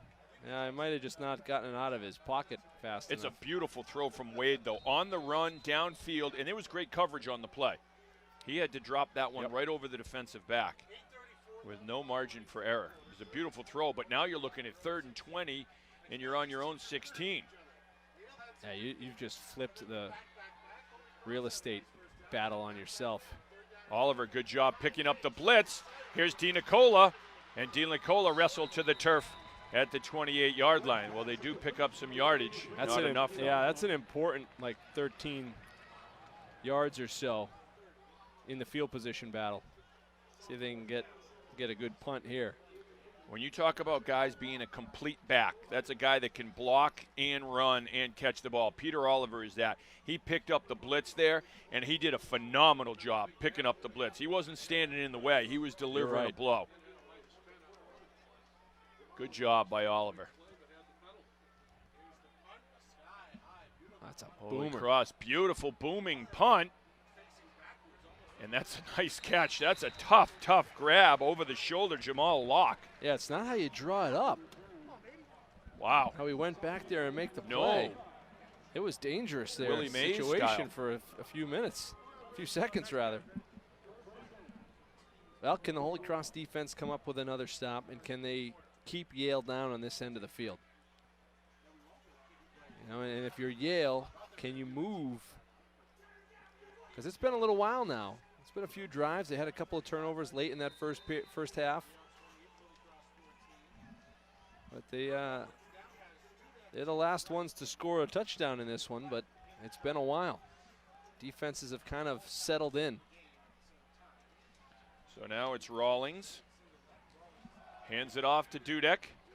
And Dudek's got Stefanik there as well as a host of other Crusaders. A pickup of 2 on the play. Yeah, Stefanik filled the hole nicely. Good job by Holy Cross on the edge that time on the outside, and Stefanik came up, made the play after a couple yards from Dudek. This Yale offensive line really moves. There's some earth movers up there. Yale going with 2 running backs too. An old school set, if you will. Here's Dudek, bounces to the outside, stiff arm, run out of bounds at the 39, and that's another first down for Yale. Pretty good fight. Stefanik ran him out on the outside, and I think the linebacker, Honahan, thought he was held and kind of wrestled down with one arm to the ground. He didn't get the call, but Yale disguised it up well. Their line is big, that group up front. Corey Stefanik, one of the leaders on this team, the senior. Stefanik, he's battling on the edge there, and there's a flag. He's going to get, I think it's a hold. Yeah, it may go for a hold on Yale, because Stefanik was battling with Howland, and it was, I mean, they're just, those two guys are slugging it out. And Stefanik was right by the official. He looked right up. That'll come back, a big run, negated. Holding. Offense number 80. 10-yard penalty. Replay first down. There's Howland. He's looking up saying, well, what did I do? You know, and I think it's one of those things. Yeah, I think it's one of those things where, you know, I think Honahan got held on the play prior. Right. And I don't know if Howland held there. It might have been a makeup. I don't know. I'm not suggesting those things happen, Kevin, but, you know, I mean, we are people in the real world. People are human. Yep. So it's first down and 20 for Yale now. Lamar.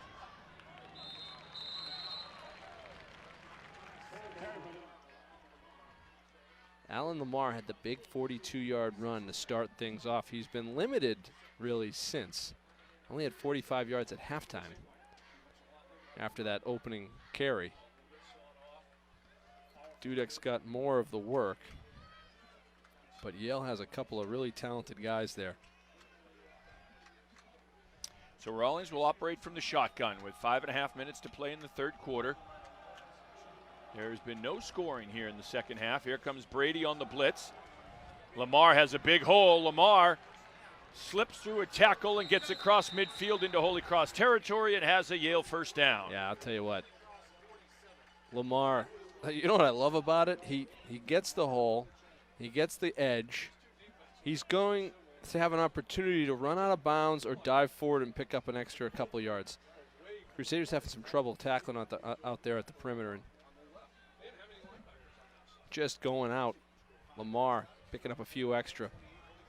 5'9", 200 pounds. He's a tough guy to bring down. You got to really bring it as a defensive player to get him down on the ground.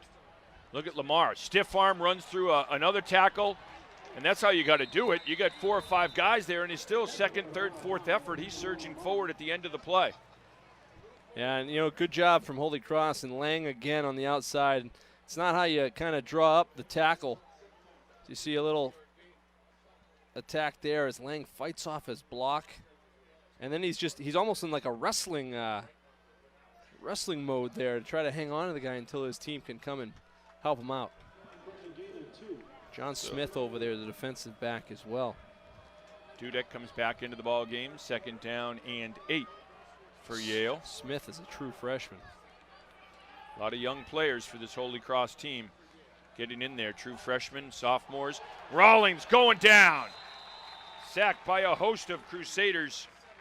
And Holy Cross Colin wanted was wanted a hold there. Brady was coming. The whole group was coming. Look at Brady. Look at, you know, you get that wing around him. Busaroni brings him down. Good pressure from Holy Cross. So it'll be third down and 10 for Yale as the clock continues to run here in the third quarter of play down to the 3:30 mark. Rollins looks to his right. He's got 4 wide receivers. Dudek is the running back with him. Holy Cross is coming on the blitz. Rawlings throws, and it is incomplete. Wow. Great defense by Joe Lang. I thought that D. Major Roman was going to come down with this, and it was going to be a heck of a play. But at the end of the play, as he's going down to the ground, Lang just fights it away. Great defensive play. Joe Lang having a nice afternoon. Yeah, Roman's 6'5", Lang is 5'11". Yeah. That's a lot of fight in Lang to get up there, battle, and knock it away. In the first game of the year, the Colgate game, 51 players got into the game for Holy Cross. 15 of them were true freshmen. So you're talking about almost just under a third of the players were true freshmen, which is incredible in game 1. Right. You know, later in the season, okay, maybe you get a little bit more of the true freshmen. But game 1, that's a lot. Delay game penalty against Yale on the punting team. You know, if you're Yale, I mean, your offense has done some really nice things. Had 3 penalties on special teams, at least 3. 2 on extra points. John Roberts back deep to receive for Holy Cross. Good punt. Booming punt. Roberts calls for the fair catch at the 11 and makes it there. That's an excellent punt. We've got a timeout at Fitton Field. It is Yale 28, Holy Cross 14. Crusaders trailing it by 2 touchdowns, 28-14. That was the score at the half. We have had no scoring here in the third quarter. Oliver met in the backfield and dropped there. Perfectly executed blitz by that Bulldog defense. Yeah, it looked like number 40 back there, Blake Hill, getting in the mix again. Hill's just a sophomore. A lot of sophomores on that defense. 5th tackle for him. One of the leaders, along with Dixon and Dean, in tackles so far in this one. Dixon, one of the rare returning starters. He's the 2-year starter on the defense. There's 2 of them in the defensive secondary. They're coming on the blitz again. Oliver trying to get to the outside. He's flung down right at the goal line, but he does stay outside the end zone. Woo! Dangerously close. Man, they are coming. This time the defensive end just sheds the block. He's just outside. It's where the football is. Devin Moore making a a nice play, and Peter Oliver just getting the ball outside the end zone line. As our friend Huey Lewis would say, walking on a thin line. And Oliver gets the carry and bangs forward for 2 yards on the left side. Talk about a turn of events, a quick 3 and out for Holy Cross because of the defensive pressure from Yale against the run. And the Crusaders had success running the football. Not there. They went backwards 9 yards.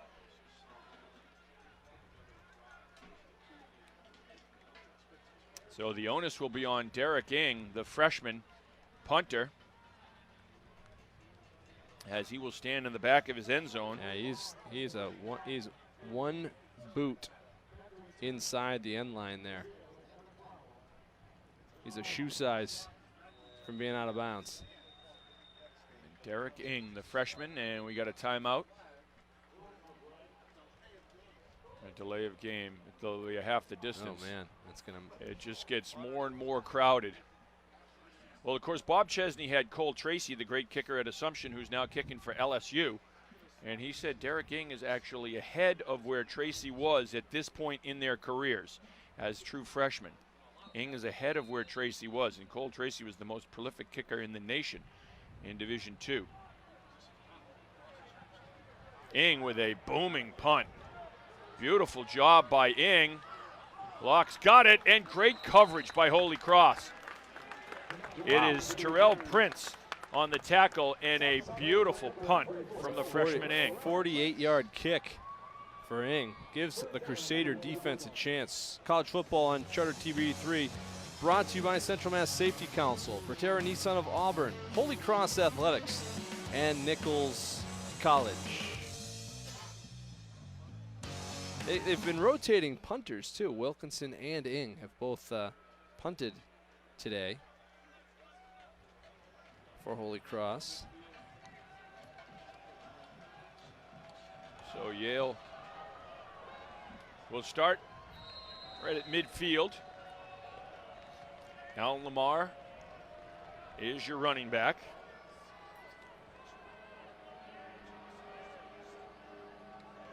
Rollins, good job on the low snap. Rollins looks to his left, fires. It's complete to Howland. Howland still on his feet, driven backwards, short of the first down by about a half yard. But a good pickup on first down for Yale. And he's a matchup problem for Holy Cross. I mean, he's just too big and tall for most of the guys back there. If you don't have a Stefanik nearby, it's going to be tough. And Howland, look at, what's that, 4 guys wrestle him to the turf after 9. Howland still in there as the tight end on the short side of the field. He slips out, and Rawlings is down. He's sacked by Lang. Great pressure from the Holy Cross defense, and Joe Lang gets him and throws him down all the way back at the Yale 47. Joe Lang is having a party out there. Making plays, just comes on a straight defensive back blitz. And again, you know, Lang, Stefanik, Hakeem Walcott when he's healthy, playing in that kind of position in the Bob Chesney defense, he says these guys should have a sack a game. They should maybe have a pick a game. They should have a lot of tackles a game. They're going to be around the football a lot. You know, one thing, too, when you look at it, and you and I have done games here for a while, we'll talk about the field conditions when we come back. Welcome back, everyone. Well, we were talking about the turf and the grass and what they've done. 2 years ago, they resodded this field. And a lot of us have been covering this team for 20-plus years, and a couple on our crew saying, I have never seen the field this good. And walking on the grass, never seen it this good. There was times there was, you know, sand right under it, and when a guy, and I looked at it there with Lang had to plant full speed and turn, and a lot of times in years past when they did that, chunks of the turf would fly up and they would fall because their legs would literally slide out from under them. This field is in great shape. Yeah, and they had guys out at halftime that were repairing divots.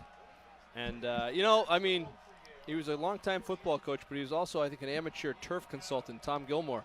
He had a lot to say about this field. Yeah, he did. Here comes the blitz, and it's Dudek on the screen. Dudek still on his feet. And that second effort gets him an extra 2 yards. It'll be 3rd down and 4. 4th and 4, rather. Tough Pittsburgh kid almost got him the first down. They're going to bring out the punting group. These guys are tough to tackle. Both of these running backs for Yale. What a two-headed monster they have.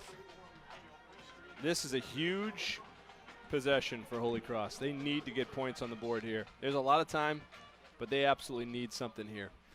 John Roberts is back to receive the punt. Alex Galland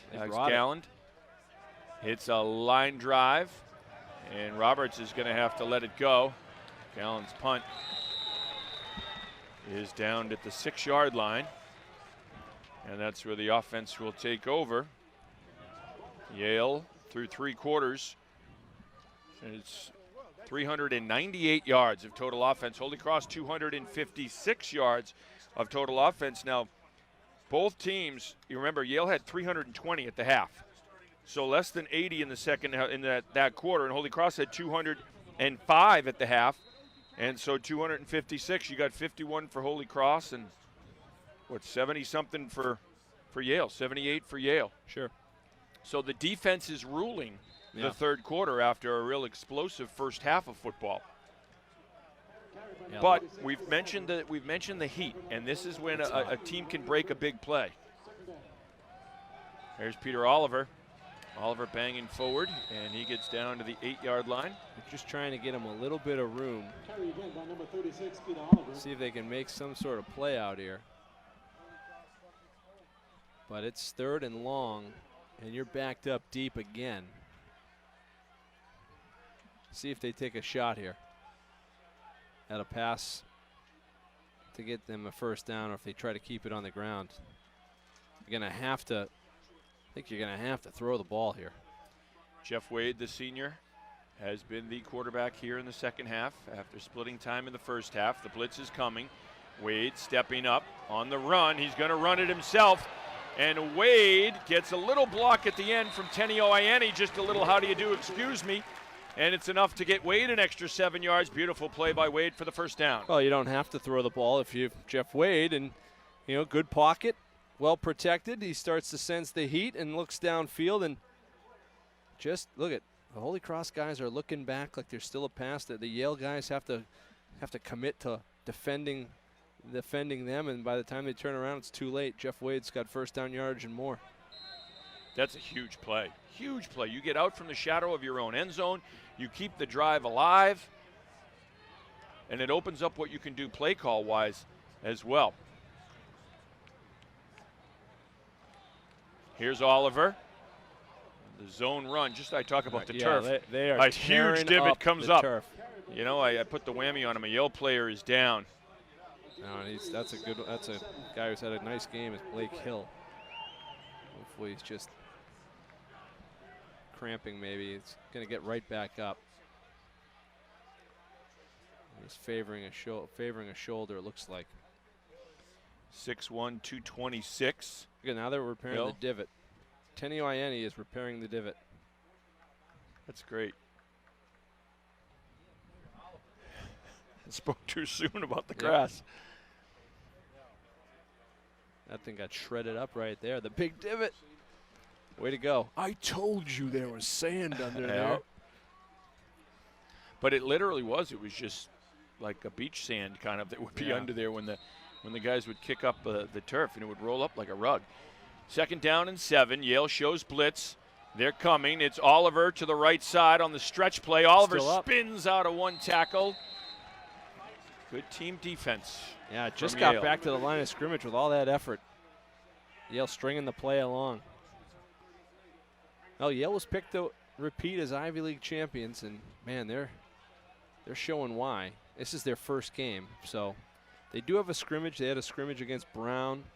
Their guys told me they don't play any ones in the Brown game, but they scrimmage, so they get a little bit of stuff in there. But that's all they had prior to today. Bruno, the freshman, is the running back now with Wade. Wade, play action. Wade pulls it down. Now he's going to run. He's got a lot of room on the left side. Flag goes down, so this one will probably come back no matter what.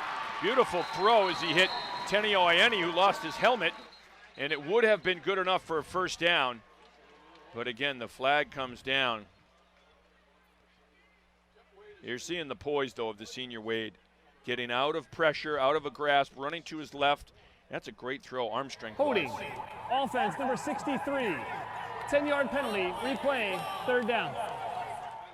Now they get Brian Foley on the hold. Tough one because it erases a first down throw and catch. Wade has been, I think, pretty good today. I mean, you know, it's really tough to fill the shoes of a quarterback like Peter Pujols. And Holy Cross has had a stretch of quarterbacks. You know, Dom Randolph, Ryan Taggart. They've had some guys that have really been able to light it up offensively. So 3rd down and 17 from their own 23-yard line. Wade, pump fake. Now he's going deep. Has a man out there. It's caught. And it's a 1st down and more across midfield into Yale territory. Beautiful play. Spencer Gilliam, the freshman, hauls it in. And it's a good play, as you talked about his speed and his breakaway speed, designed to give him a chance to break away. They fake a little wheel route look to Blaze Bell, and they hit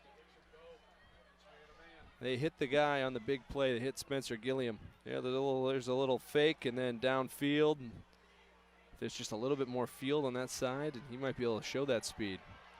See, and you're throwing all these short routes, and so the defense starts to think, well, listen, they're not going to throw the ball over my head.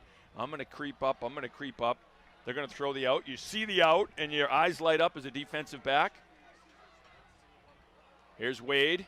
Hands it off to Bruno. Bruno, the freshman, belted down after a pickup of 1. Now you start to look at the body language here in the 4th quarter as we're getting down to 11 minutes left. Who's the fresher team? Who's the stronger team? In the Colgate game, it was clearly Holy Cross. Yale looks still pretty good. So this is going to be a dogfight here for the next 10 minutes if Holy Cross wants to get back into it. It's been a good tug of war in the second half. No scoring. Yale up on the receivers, all but one of the 4 receivers. The blitz is coming. Wade stands in, fires underneath, incomplete. It was behind the intended receiver, Blaze Bell. Wade's pass is incomplete. He's getting time, though, from his offensive line. Yeah, that was a great pocket. Yeah, they're doing a great job. Even on the play where he ran from the shadow of his own end zone, he had pretty good time. You know, you can only protect for so long. And that offensive line's done a nice job taking care of their quarterbacks. There have been a couple of sacks. Each quarterback's been sacked once, but that was early on. 3rd down and 10. Holy Cross needs to get to the Yale 35 for the 1st down. Oliver's in the backfield. Max Durrell is the center. He turned around to communicate something to Wade. Wade steps out of pressure, goes to the right side, has some room to run. He's going deep down the sideline. Incomplete, intended for Dorsey. Wasn't able to kind of square it up. He had some time if he kind of set himself a little bit on the run to try to hit Dorsey, who was starting to pull away from his man, but unable to do so. And, you know, Bob Chesney's going to go over there. He's going to talk to him about it. Punting for Holy Cross is number 47, Cody All right, Wilkinson. get better. And so one thing Chesney does, too, he does it so well, is he's not going to scream and yell at guys, especially during a game. It's a, you know, what did you see? Okay, good. Because we're all in this together. It's a great punt, by the way. And that's what you don't want guys pointing fingers, and that's certainly the goal here, and you're not getting it from Holy Cross through the first 2 games. Welcome back. Rawlings from his own end zone out of the shotgun with Dudek behind him. Hands it off. Dudek straight up the middle. Dudek breaks to the left side. To the 15, he's got a 1st down and more. Dudek down the sideline and finally knocked out of bounds at the 28-yard line. A big pickup for the Bulldogs on 1st down. It was a great punt by Cody Wilkinson to pin him down there inside the 4, and then Dudek just does his job. Big hole opened up on the left side of that offensive line, and then the receivers get out and get after it in the defensive secondary. Big play from Yale. Both of these running backs have tremendous vision for Yale. When you can get them to the second level, they see things very quickly, how they open up. Here's Dudek again between the tackles, straight up the middle, and this one goes for 5. Yeah, they show a little different look this time with the offensive line blocking scheme. Sterling Strother is a 3-year starter, essentially, number 74 for Yale on the outside. He is a big individual and has done a big bit of work here today for this Yale offensive line. There he is, 74. There's Major Roman right next to him, the tight end. 2 tight end set here with Howland on the near side. Power football. 2 receivers to the near side of the field. Dudek gets the call. Dudek gets a good kick out block by Howland on the outside and follows his big tight end for a first down. Yeah, this outside block, first of all, it's Howland on the outside, and then it's the block by number 75 on the right side of the line. Doing a great job, Cameron Warfield, a sophomore, and he just won the battle at the line of scrimmage for the running back to pick up the yardage.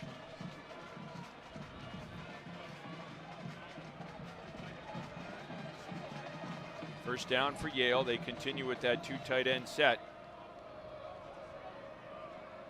And this is Tony Reno telling his team, we're going to play power football right now. It's on you guys to seal this away. And they go up over the middle. Incomplete. Rollins taking a shot there. Yeah, for Howland. Yeah, J.J. Howland had a little bit. He hadn't quite gotten his separation yet. Too much on the pass. But he's had a good battle with Stefanik on the blocking side, in pass coverage. Now they got Lang on him here on the near side. Second down and 10. They loosen up the formation. 4 wide receiver set. No tight end in there now. Play action. Rawlings slings it out. And flag comes down. Ryan Brady on the stop, so this one may come back, though. It was Reed Klubnik. They're going to get offensive pass interference against Howland. They're going to say he started blocking early, I believe, but the flag came in late. That would be my guess. I watched Howland to see if he started blocking before the throw was made. And it looked like he had squared in. Let's see. Have a little discussion. Pass interference. Offense number 80. 15-yard penalty. Replay. Second down. Yale doesn't like it. Yeah, we have the mic on the Yale side, so you can get their kind of reaction. I mean, I don't know. Tough to tell from that angle, but Howland looked like he was kind of engaged in the block before the throw. And it's just a little timing thing. I mean, let's not forget, he's a sophomore with 4 or 5 years of football experience. And his first start. Making his first start. Yale is closing in on 300 yards rushing. And the people out there watching, yeah, he's a local Central Mass kid, so we're going to defend him a little bit. Of course we are. People watching all over the land. It's okay. Don't send any mail. We're going to defend JJ. He's one of our guys from Central Mass. But yeah, I mean, I think that's the right call, 100% offensive pass interference.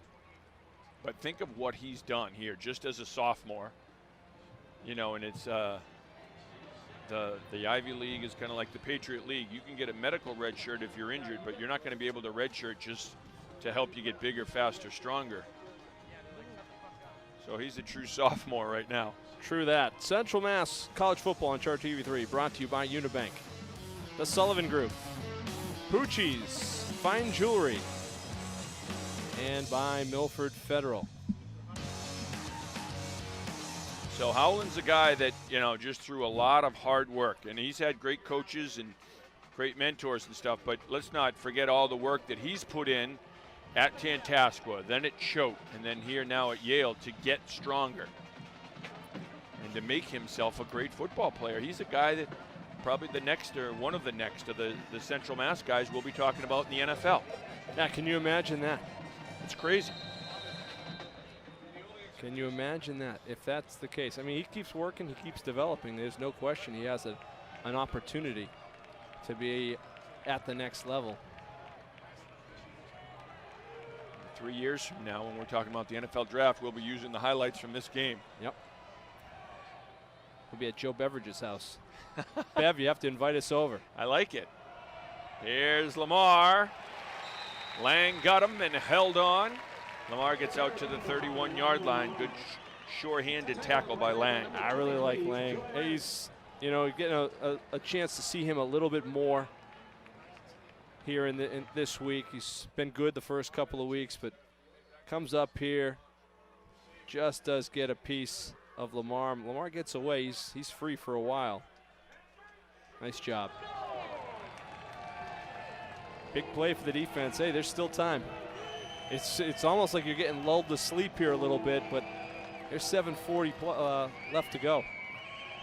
Rawlings with 4 wide receivers, dumps it over the middle on a little slip route, and Ryan Brady got a piece of him. Riley cleans him up. Good defense, team defense from Holy Cross on Jamal Locke.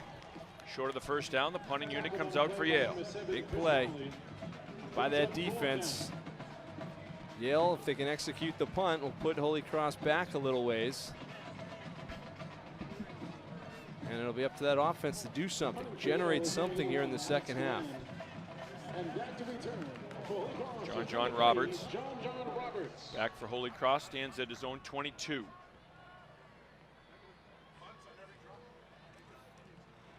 Gallen, big punt. Roberts, fair catch. Nope, he didn't fair catch it at the 20-yard line. The right hand looked like it waved a little bit, but we are back to Fitton Field, everyone, with 6:45 to play in the game. 28-14, that was the score at the half. It has been a stalemate here in the second half between these two teams. Jeff Wade looks things over. Now he changes the play at the line of scrimmage. 4 wide receiver set, 3 to the top of the screen, 1 to the near side. Peter Oliver's in the backfield. Make it Bruno, the other freshman running back. Wade to throw. Wade's looking for Bruno. Now he's going down the sideline for Bruno, and it's intercepted. No. Out of bounds. He was out of bounds. Rodney Thomas, the sophomore, did a nice job to read the quarterback's eyes. He was the cornerback last year. Thomas, he's a free safety this year. Good break on it. He did a nice job. Again, slow to develop and really not much there. It would have had to be a perfect ball to get Bruno. It was well defended by Yale. Second down and 10 for Holy Cross. Wade looks to his right, fires underneath. It's complete there. And Blaze Bell's upended. No, it's Tenio Ieni. Ieni's upended at the 26-yard line. You know, the problem, and the problem right now, why isn't Holy Cross moving like they did earlier? Dominic Cozier is a guy, when you get him in space, he can make things happen. He's not in the game. You need to find another athlete, get them in space, and see if they can make a play. I think what they're trying to do with Ieni there. Here's Wade underneath, and it is caught. Nice catch. Low to the turf for the first down. A good grab that time from Dorsey, the senior. Coaches talked about his catching radius. They said it's phenomenal. Anything that's thrown to him, he's got a phenomenal catch radius. Well, that keeps the drive alive. Yale shows blitz. They're coming, and Wade slips away from the defender. Wade gets to the outside, and he's still on his feet, and he runs out of bounds at the 43-yard line.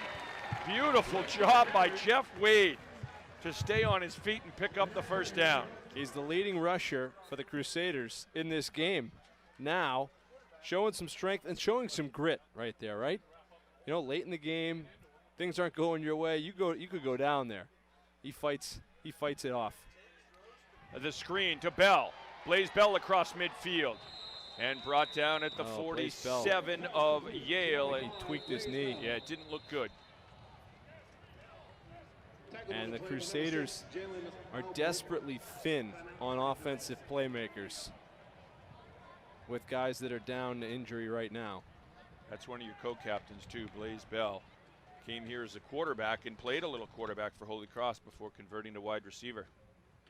Yeah, talked to him in the preseason. He was really excited about the year and just about the group and being able to come back and play another fall. But there's Wade. Getting to the outside. You saw, and I don't know if you saw in that camera shot, but Bob Chesney sitting on the sideline, he's just pointing. Go downfield, downfield, downfield. Eventually he needs his quarterback to get out of bounds because you need Wade to stay healthy. He's the only one who's moved the football with any regularity here in this game. So Blaze Bell down on the ground.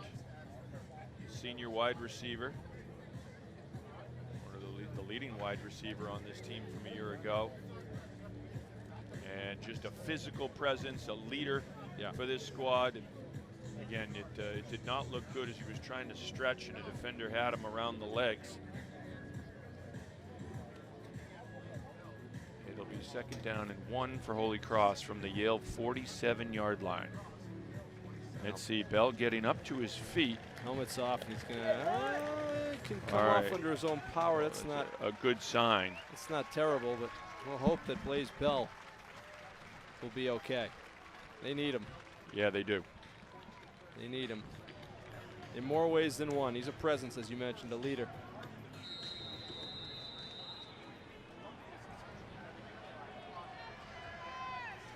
Jeff Wade from the shotgun on 2nd and 1. Wade play action, pointing, directing traffic, going deep. Flag goes down. It's intended for Dorsey, and it's incomplete, but a flag flies, and this will be on the defense for holding. Yeah, it was away from the play. It might have been on Gilliam, the man defending Gilliam. Wade's pointing down. Yeah. Wade's got that fifth-year swagger. Defense number 6. 10-yard penalty, automatic, 1st down. Yeah, it was away from the play, but it keeps everything going for Holy Cross. And you talk about the catching radius. There was no business for Dorsey to be even close to making a play on that ball. He almost did. It was not really in the vicinity, and Dorsey almost came down with it. That tells you a little bit about what the coaches are talking about. So with the penalty, it's an automatic 1st down, a 10-yard penalty. So now Holy Cross at the Yale 36-yard line. And it's Wade keeping it himself, and Wade going forward and getting inside the 30 down to the 29-yard line. What a play by Wade. He held that in Oliver's stomach for a long time, riding his running back. He did, and you know what? It worked for a touchdown earlier to Miles Alexander when he held it and gave it off to Miles, and it works there. He's reading it pretty well right now. Here comes the blitz again. Pump fake. Wade looking to go deep. Now he does go deep for Dorsey. He caught it for the touchdown. What a grab by Martin Dorsey. And the Crusaders are one touchdown away from tying it up. Spectacular. Yeah, there's a little bit of swagger now with Wade. He just stepped into that one, planted it, and gave Dorsey the chance to go get it and catch radius. Now, they're going to have to review it. They review, again, in the Patriot League. They review scoring plays if they feel, the referees on the field feel they need confirmation.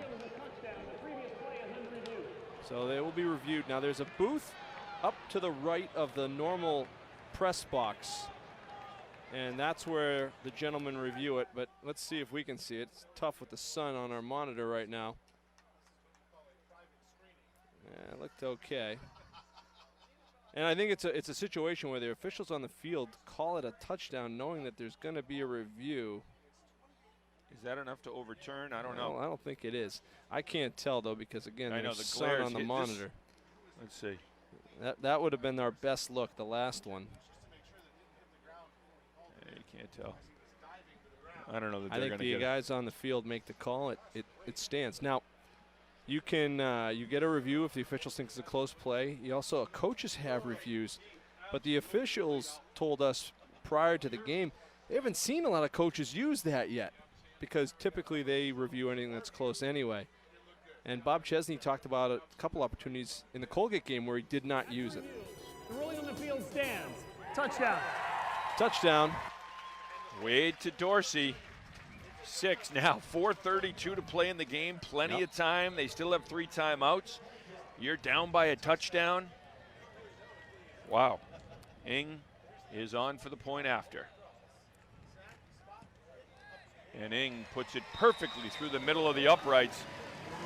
Jeff Wade to Martin Dorsey. Holy Cross strikes first here. Welcome back. Good crowd here on hand at Fitton Field. The home opener for the Crusaders. 28-21. Holy Cross down by a touchdown. Brenna, what do you have for us? So they were just looking at Blaze Bell. He was running a few little routes, trying out his knee, and he went right back, grabbed his helmet. So we might be seeing a little bit more of him. That's good news for Holy Cross fans and certainly the coaching staff as well. And now the teams come into their respective sidelines. They were lined up for the kickoff. 4:32 to play in this game, 28-21. Yale in front. Yale jumped out to a 21-0 lead in this game, and very quickly. It has that feel of the Colgate game. In all 3 games Holy Cross has played, they have gotten off to just horrific starts. And so that's one thing the coaches are going to point to. Hey, we were down 14-0 in a blink of an eye at Colgate, at Boston College, and here at home against Yale. We have to have better starts because we're finishing games, at least the Colgate game and this game to this point. But you have to have that better start. Can they get a total finish this time around? Watch how they make Yale look at it. They start this way every time Holy Cross does, so. Cody Wilkinson will kick it off for Holy Cross. Melvin Rouse is back deep to receive for Yale. He took the opening kickoff back 100 yards for a touchdown. That play looms very large right now in a 7-point game. Wilkinson bombs this one, and it hits and goes out of the back of the end zone for a touchback. Nicely done. Wilkinson's been a pretty good weapon here. You know, he had the great punt that pinned Yale back, and then you know, kick through the end zone. Keep the ball away from Rouse, who showed his dangerous skill as a kick returner. So that Holy Cross defense being called upon one more time to hold the fort and get the ball back to their offense. I hope you applied the sunscreen of SPF like 100 out there if you're sitting on those metal benches here at Fitton. You might as well be on tinfoil. Here's Dudek. And nothing doing. Holy Cross, the defensive line and the linebackers holding their ground. All right, if you're Yale, let's see, they sort the pile out here. Hopefully nobody's, okay, everybody's good. If you're Yale, you feed the middle here, and then do you go to the exterior where you've had so much success? Do you set up the outside with a spread look here? See what they do. Rawlings just lets that clock run down. 9 seconds on the play clock and continuing to roll. Gets it, pulls it out and throws it. And Klubnik has it. And he's going to be close to a first down. Klubnik is close. Right out the 35. Yeah, they're going to move the chains. The play results in a first down for the Bulldogs. Rawlings, smart player, just a junior, but he's letting that play clock run down. The last time he snapped it with 4 seconds on the play clock, as Yale tries to eat up as much time as they can. Rawlings calling out the cadence now and snaps it with 6 seconds on the clock. Here's Dudek. Dudek picking his way to the outside. Flag goes down. Dudek picks up 7 on first down, but again, the flag will probably bring this one back, and it stops the clock as well. Yeah, it looks like it's a hold. Personal foul, tripping, offense number 73, 15-yard penalty, replay, down. That's worse if you're Yale. Down. 15-yard penalty for the trip. You lose the yardage, the clock still stops. This is where, now if Holy Cross gets a stop here on first down, maybe Coach Chesney uses the timeout right away, because now you're looking at 1st and 25. If you can get a stop here, you start to use your timeouts. Say this is our shot. It's under 3 minutes to play in the game. Rollins fires complete. Klubnik picks up the 15 yards from the penalty, so he gets back to the original line of scrimmage. Got it all back. Makes it 2nd and 10. You're still kind of behind the chains, though, if you're Yale, so you're still okay if you're Holy Cross and you can come up and make a play here. And then you might see a timeout. They'll get one at the 2-minute warning, so if Holy Cross stops them here, Bob Chesney's taking a long look at that clock on the near sideline. They've taken it down to the 7 or 6 second mark. 6, 5 on the play clock. Under 5 now. Each time. Dudek stacked up at the line of scrimmage. And with the carry. Bob Chesney calls for the timeout with 2:03 remaining. Now there's time. It's 3rd and 9, and if you can get a stop here and a quick timeout, you've got the ball with a minute 55 or so. You'll get the 2-minute warning at the end of this play. Right. The key is to make this stop. If you don't get this stop, you have to use your remaining 2 timeouts, and then that might be it. This will be the big play of the game, or at least one of them. Yale could decide to keep going, but it all depends on what happens here on 3rd and 9. I'll tell you what, and you and I have talked about this, but you can't overstate this as someone who's watched this Holy Cross football program now closely for 21 years, the last 21 years. The fact that this is well, actually Holy Cross is winning the second half battle 7-0. Yeah. They're better in the second half than they are in the first half, which is different. Yes. It's definitely a different feeling. Holy Cross is showing blitz. Rollins looks over at the sideline for a different play. The play clock is down to 7. Rollins changes the play. The center directing traffic and setting the protection. Holy Cross only rushes 3. Oh, wow. Beautiful job by Lang in the open field to make the tackle. And then the clock will stop for the 2-minute warning. They charge the timeout to Holy Cross. 1:58 left. 4th and 7 coming. You'd think a punt for Yale. Holy Cross gets the ball with a lot of time on the clock. You know, and you're at a point. All right, hey, you finished the game against Colgate, and you could have kept going if you've got something to go your way. You know, you're finishing the game here against Yale, but if you fall 7 points short, it's not going to be as nice. No, there's no moral victories. Are you improving?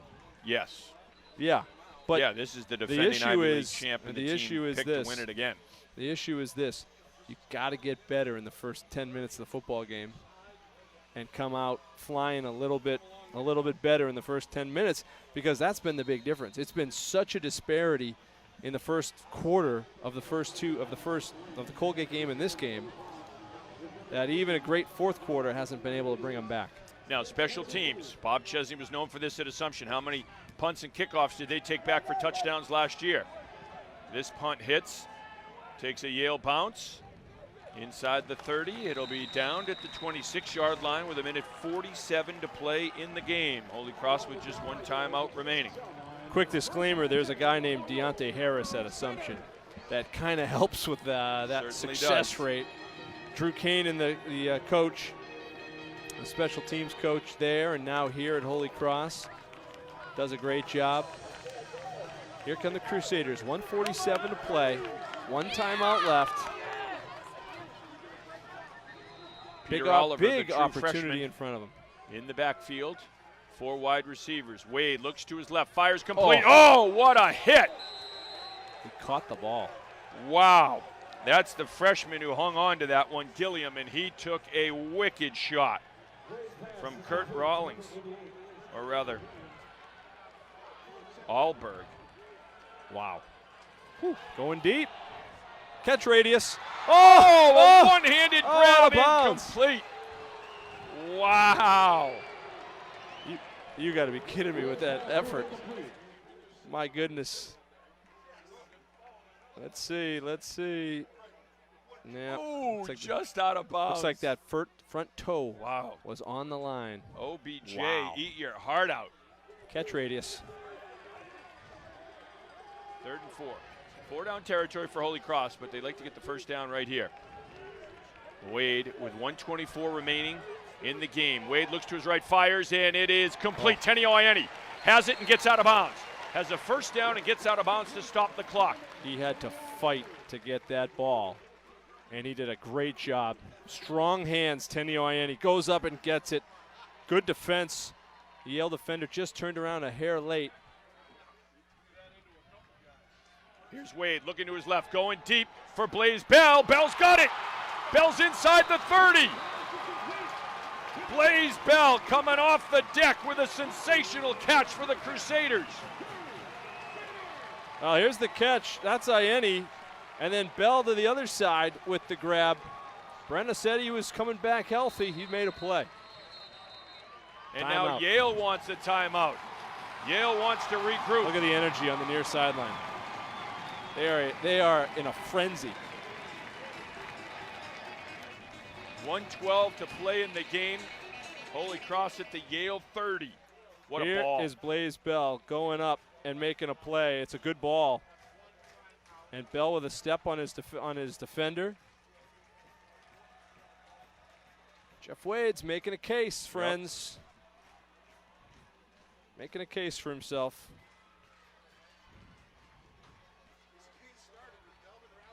Wow. That's a great throw. Great concentration by Bell.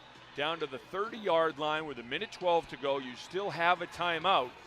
And it's plenty of time to throw down the middle of the field. When you're at the 30, you know, you don't have to throw everything to the sideline right now. Because they're at the 30, because 1:12, because you have a timeout. 4 wide receivers. Look at Peter Oliver, though, still in the backfield. He could slip out. Picks up the block right now. And incomplete. Did the defender get there early? Okay, they say no. I don't think that was going to be caught if he threw it outside like that. Good job by Oliver picking up the blitz. Have the opportunity now with 1:07, 2nd and 10. And again, we've been talking about that Colgate game, and Sean Grady, our director, he and I were there. All they wanted was a chance to come back down 7. Their defense makes the stop here. This is what's different. Can they convert it? Yale's coming. They're coming on the blitz. Oliver picks it up again, going to Bell down the sideline. Incomplete. And I think the pass was out of bounds, and if it's closer, maybe you get something, but it was out of bounds. It wasn't going to be catchable. Good battle on that near sideline.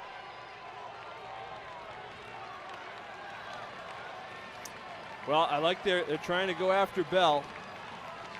Trying to go after the 5-year guy there, Bell. Tenio Ianni would be a good bet. See where the safety goes. Could go with something underneath here, too, with a 3rd down and 10. 1:02 to play. But you got the timeout. Wade, under pressure, fires. And he was looking for the freshman. Threw it away and out of bounds as he had the heat coming on him. It was a smart play by the veteran Wade. You can't take a sack in that situation. Holy Cross is going to use their last time out here and drop whatever play they can think of, their best play, and try to make it happen here. Good job on that last play defensively from Yale. They had everybody covered, and they were coming. The pocket was collapsing on Jeff Wade. Where do you go? Bob Chesney calling his team over there. Where do you go? You know, the other thing, too, is Miles Alexander has not been in the game. His helmet's been off for a long time. You see him right there, number 9? So Kozier's out. Alexander's out. You got 2 true freshmen that have been your running backs the entire second half. You know, so you've got some options that have been taken away. Blaze Bell, Tenio Ianni, and catch radius, Martin Dorsey. He's been great. Spider-Man. So, you know what? If you have Dorsey on a matchup with his size, or maybe you use Dorsey to free up Gilliam on the inside. But you need to stack the deck somewhere so you can get some sort of a man-up advantage here. Yale is an aggressive defense. That has been their style under Tony Reno. So you would expect someone's coming. You would expect them to send at least someone. They line up rushing 4. Play of the game. Holy Cross needs to get to the 20-yard line for a first down. They rush 4. Wade has time. Wade over the middle. Has a man. Caught for the touchdown. Touchdown, Spencer Gilliam, the freshman. Breakaway speed. Wow. He broke at the last minute. Got the step. Oh, baby. Wade to Gilliam, and the electricity is back at Fitton Field. They're a point after away from tying this game up. Don't sleep on the freshman, the National Special Teamer of the Week in the FCS. This is a big kick. This is a pressure kick for another freshman. It is up and through. Nice job by John Roberts, the holder, because that was a low snap. He did a good job on that hold. There's no question about it, Kev. Here's a look at the score. Gilliam up the middle, and it's just the last bit of separation, and Wade just threads it. Jeff Wade has thrown some balls that, haven't looked all that good, and then he's thrown some just brilliant strikes here today. And that one just down the chute, and you talked about that separation speed. Might be able to see it here at the top of your picture. He just does get free there. Just outside, and it's just perfectly fed by Jeff Wade. Yale rushed forward. They were stunting up front, and the offensive line did a great job of getting the pocket to Wade. They protected they made that shell all around him and allowed him to step up and to see straight down the field. He had no pressure coming directly at him, and he delivers a perfect ball. My goodness. What a game. Wow. Wow, hey, 14-0 with 2 minutes gone. I mean, we're looking at each other going, oh boy. I mean, what are we going to do? Couldn't what are we going to talk worse. about the rest of the game? Yeah, couldn't be any worse of a start for Holy Cross. They've won the second half, and right now they are tied with Yale. So what do? Do you kick it deep, or do you squib it? I guess the best thing is to try to pound it into the end zone if you can. Yeah, let Yale come out to you the try 25. to do exactly what you did last time. Wilkinson is the kicker. Let's not forget that Gallant's a pretty good kicker for Yale, so field goal can win it. But you want to talk about improving each week, and you come close at Colgate, the preseason pick to win the league. BC's a wagon. Here's Wilkinson, just pounds this ball deep into the end zone. Yale will come out at the 25 with 52 seconds left. And now you're playing the defending Ivy League champs, the preseason pick to win the Ivy League again. Mm-hmm. And you go down 14-0 with 2 minutes gone, and you come back off the deck, and you tie it up late, 28-all. This is a statement for this Holy Cross football team, a character statement. It is a character statement, and it would mean more if they end up winning it. It would There's mean still a a lot going on here. A lot of football, 52 seconds. Yale has one timeout. Yale's got some guys that can burn, that can move. Again, they're a little thin at receiver. 3 or 4 guys injured, so some different faces in there. 4 men on the line for Holy Cross. Rawlings, the all-league quarterback. And this one's blown dead before it starts. Delay of game. 5-yard penalty, it's a good one. This is a good one for Holy Cross. Delay of game. Delay of game. Offense number 6. 5-yard penalty. First down. Jeff Pumphrey, he's gotten his share of airtime today. They've been busy. Just the right amount, I think, but they've done a good job, this crew. So Yale's at their own 20 now. 28 all. 52 seconds remaining. Yale has the timeout. Holy Cross rushes 3. Rawlings underneath, complete. Klubnik has it. He's short of the first down. Inside the field of play, so the clock continues to run. Under 40 seconds to play now. It'll be 2nd and 1.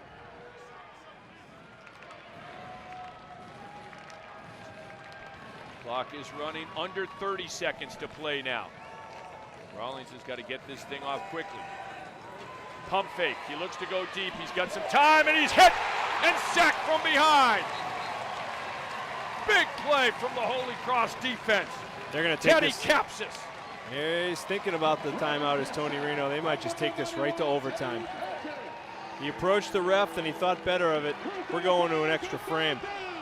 Teddy Capsis was relentless in his rush.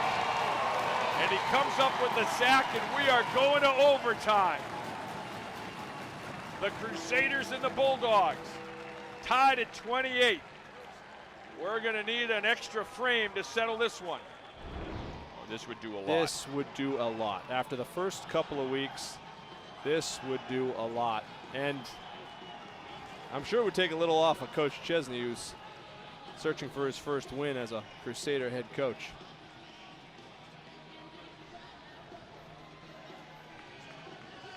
There's Tony Reno talking to the officials now.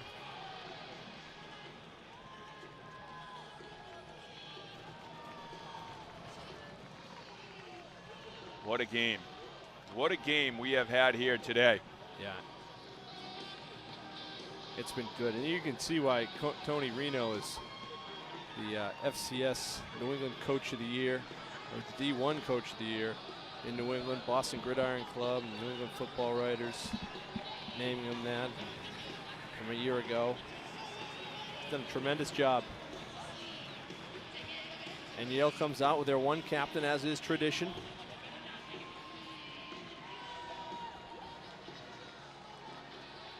Nicholas Crowell.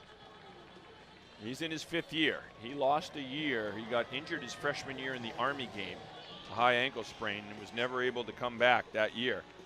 He's battled injury almost every year he's played. He's been effective when he's been healthy. He's an energy guy, no nonsense guy, according to his coach, Tony Reno. And you know what Coach Reno said is he has a lot of incorporated leaders around him. It's not just on him. It doesn't fall all on him. I was reading on Yale's captaincy, and they have 8 off-season captains, and they pick one to be the captain for the season. But so they do have, you're right, that incorporated leadership. See how the coin flip went.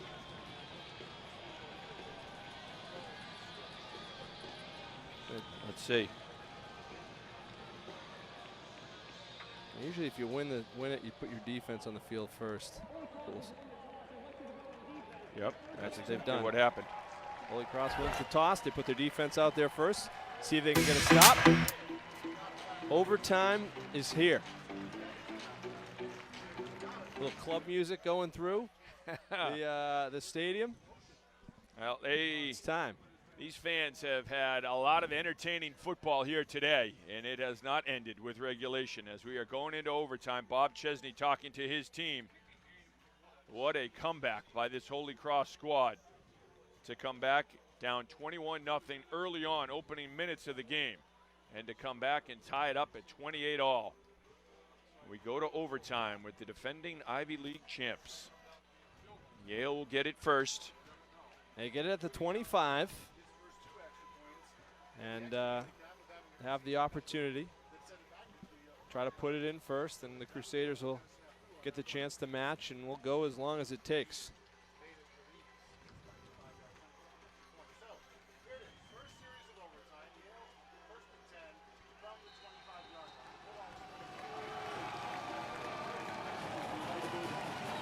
Who's got more in the tank right now?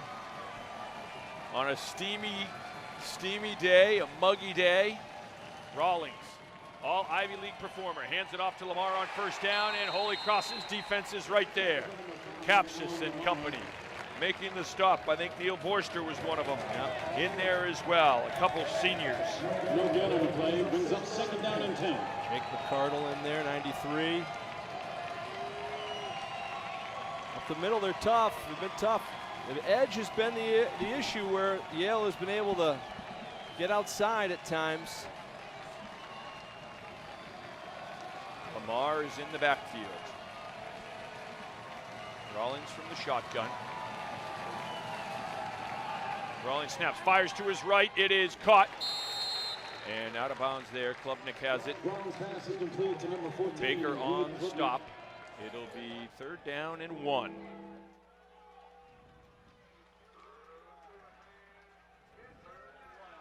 So the defense called upon to make a big stop here in short yardage. That's a good matchup if you're Yale. It's against a freshman and John Smith. Klubnik against Smith.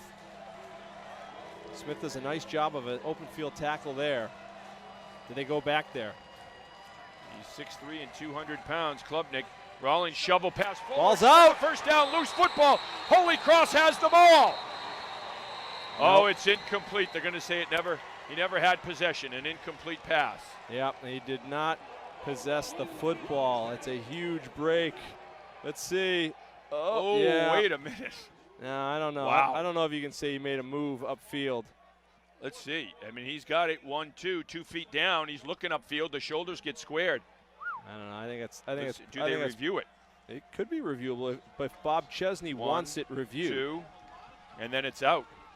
I don't know. I don't know that there's a move, but I think why not take a look at it? Yeah, you got to challenge it. On the field of an incomplete pass. The previous play is under review. Well, I'll tell you what, Huge these play. days, in this day and age, you never know what's complete and incomplete. That's a valid point. Old school, that's a fumble. In the old old way, school, that's a fumble because he caught it and 2 feet or down. But you have to make In a the new- football move upfield. Yeah, in the and new- did he do that? The new way, let's see. But look where he catches. His back is turned, then he turns where the numbers are when he catches it, where's the numbers are when he From fumbles. what I've seen on film, that's incomplete 9 times out of 10. Yes, in the new era. But right there, you got 2 steps and you're going upfield. You're looking upfield. I don't know. Let's see. Look he's upfield. He's going upfield. The ball's already out. That's a good defensive play. Either way, it's 4th and 1. And if you're Tony Reno, do you kick the field goal? Yep, they've reviewed it. It's 4th down. Jake McCardle was the man on the tackle for Holy Cross. So now do you kick if you're Reno? Or do I think you have to. Do you go? I think Kicker's you got to there. kick. You got to put points on the board Yeah, and then put the pressure on the other team. No, kicker's leaving the field, Kev. Wow. Wow. Can't get a yard? I figure then what the heck, right? All right. All right. Power football. Double tight end. Dudek's back there for Yale on 4th and 1. Dudek, the lone setback, gets the call straight up the middle, and I think he's got the first down. He does. Dudek just running behind the right side, and they get it. Yep, you get out there and you get behind some big guys. And that's a confidence call by Tony Reno. That is Cameron saying, I have Warfield. confidence in our line. And Lucas Tribble, who opened a hole with the center for the first touchdown of the game, got enough of a push there. All this time later, those 2 big guys still doing some work. So first down for Yale at the Holy Cross 14-yard line. Dudek gets to the outside. Dudek's a tough runner. Lowers his shoulder. And he's looking to dole out punishment at the end of each run. Gets to the 9-yard line. It'll be 2nd down and 5. Ryan Brady has been all over the field for Holy Cross today, as he has been his entire career with the Crusaders. But that guy has a non-stop motor. Yeah, What a football player he is. He's flying. He's tough. He's not. He hasn't been 100% in a while, I don't think. And he's a tough guy. I mean, getting off blocks, how big this offensive line is. Brady sheds another block there. Dudek with a tough run. Oh, he might He's just going to be be close short. to a first down. Looks a little short, according to the line judge on the near side. Dudek has 215 plus yards on the ground on 20 carries. Just went over 215 with that last touch. 3rd and short. It's Dudek again. Oh, I don't know. Close. He's going to be close. He's right at the sticks. Yeah, he is. 4th down. 4th down, the line judge says. So we're going to have another 4th down. That's got to give you a little bit of pause if you're the Yale side. Hat on hat, power football right now. And this is why you do all that work in the offseason, why coaches love to see their guys stay up on campus to get that weight work in and who's going to be stronger.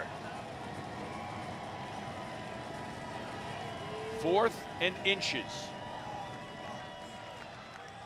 Dudek. Did it? He didn't get it. He did not get it. The Crusaders defense has held the fort. Brady, Stefanik, and that entire interior of the D-line.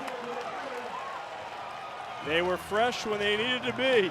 They got the surge late. Look at that. It's down below. The big fella, the defensive tackle, crumpling the center back. Let's get a look at who that is. Is it McCardle?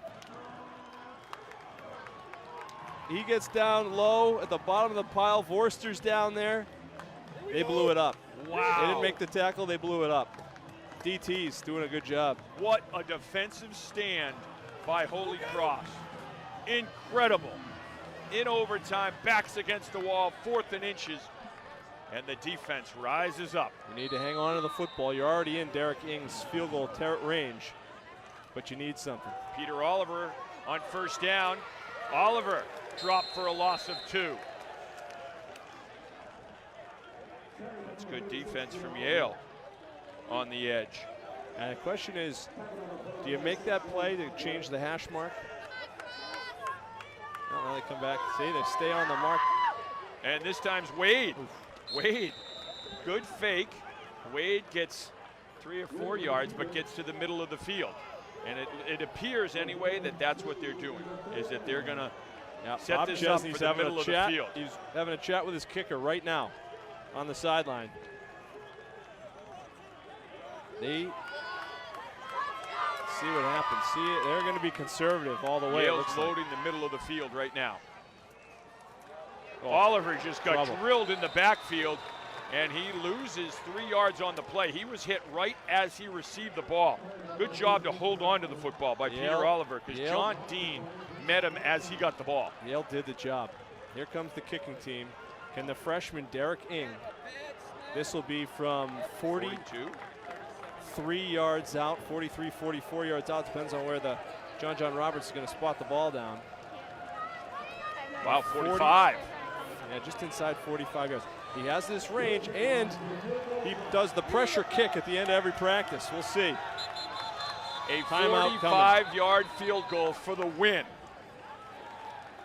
Timeout coming. Holy Cross didn't really look like they were playing to pick up a first down. Not after the first run. I think the first run, if they could have got it. They were trying to be very conservative there, and had to pick up. Didn't want to lose yards. Didn't want to lose the football. Those are the only 2 things you could really, fail on to give yourself a chance with this field goal.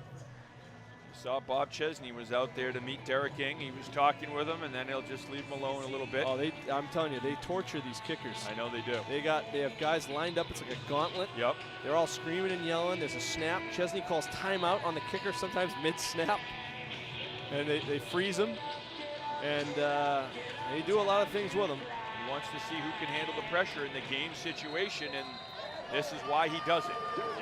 Can they execute for these type of situations? Derek Ing, the freshman, 45-yard field goal for the win. The kick is up, and the kick is through. Holy Cross with a walk-off win, 31-28. The Crusaders have stunned Yale. He knew it the whole way, the freshman. He does the walk-off for the Crusaders. What a win for Holy Cross. A walk-off win over the defending Ivy League champs. They come back from 21 points down to win it in overtime. The freshman with a clutch kick, ice water in his veins. We'll be back to wrap it up. Coach, first win here at Holy Cross. What are you feeling right now? Yeah, I think for these guys, man, to fight like that, to believe. Kept saying on a sideline, you got to believe. You got to believe. Don't lose that belief. And to come and do what we just did there, Jeff Wade, unbelievable job. Spencer Gillen, I'm a Derek Ing at the end. But the O-line, for Jeff to be able to stand in there and throw the way he was throwing and not worry about any pressure, that's a big-time deal for those guys that you're not going to talk a lot about. Awesome. Congratulations. Thank you. Good luck. Here is the game winner, Derek Ing, the freshman. He knew it all the way. Nails it. A walk-off win. It doesn't get any more pressure-packed than that. He kicked it, and he walked off. Watch that. It does not get there any he goes. better. He knew it right away. There he goes. Crusaders win 1-2. First win from the Bob Chesney era, and it's a huge win for Holy Cross. Down 14-0, Kev. Battled back, believed. They were strong in the fourth quarter. Their defense came up big as well. Bob Chesney talked about the offensive line. Defense was really good as well. It's a building block, and you talk about Coach Chesney always says we have to get better week to week, but you have to get a building block, and eventually you have to get a win to get that belief. And for everyone to buy in, everyone is going to buy in now with a huge win. Brenna Wilson is standing by now with Derek Ing, the kicker. Brenna? Derek, what was going through your mind at the end there? Well, I mean, it was only, 40-something yards, so I knew I had it easy. I just had to make sure my head was focused and nothing was in it, and just focus on what I need to do. Coming in, what does it mean to get your first win here at Holy Cross at the home game? It's a great experience. Everyone came out, the fans were into it, third, fourth quarter. It was a great experience. Awesome. Good luck for the rest of the season. What a way for the freshman it was start only his 45 career. yards. Only 45 yards. It's a chip shot, and that's the way that Love this it. freshman, Derek Ing, introduces himself to the Holy Cross fans. The home opener, and he kicks a 45-yarder to win it in overtime, 31-28. Just absolutely incredible for Holy Cross. Yeah, Chesney's about to get nailed with the Gatorade bucket there right in the middle of the celebration. Uh-oh. Yep, got him. They got Senior. They got Chesney. Soaked. Big win for Holy Cross, Kev. And, yeah, you're right. No moral victories today. It's a win. They improved. On to next week. A character win for the Crusaders, their first of the season as they defeat the preseason pick to win the Ivy League Yale 31-28. We're back here next Saturday. It is more Patriot League versus Ivy League action. Holy Cross taking on Dartmouth. But for now, Holy Cross coaching staff, the players, and this entire campus will savor a huge victory. 31-28 in overtime. The freshman Ing with the walk-off kick. Holy Cross wins their first of the season. For Brenna Wilson, Andy Lacombe, Sean Grady, our entire Charter TV 3 crew, I'm Kevin Shea. Thanks for watching, everyone. So long from Fitton Field, where the Crusaders have their first win of 2018.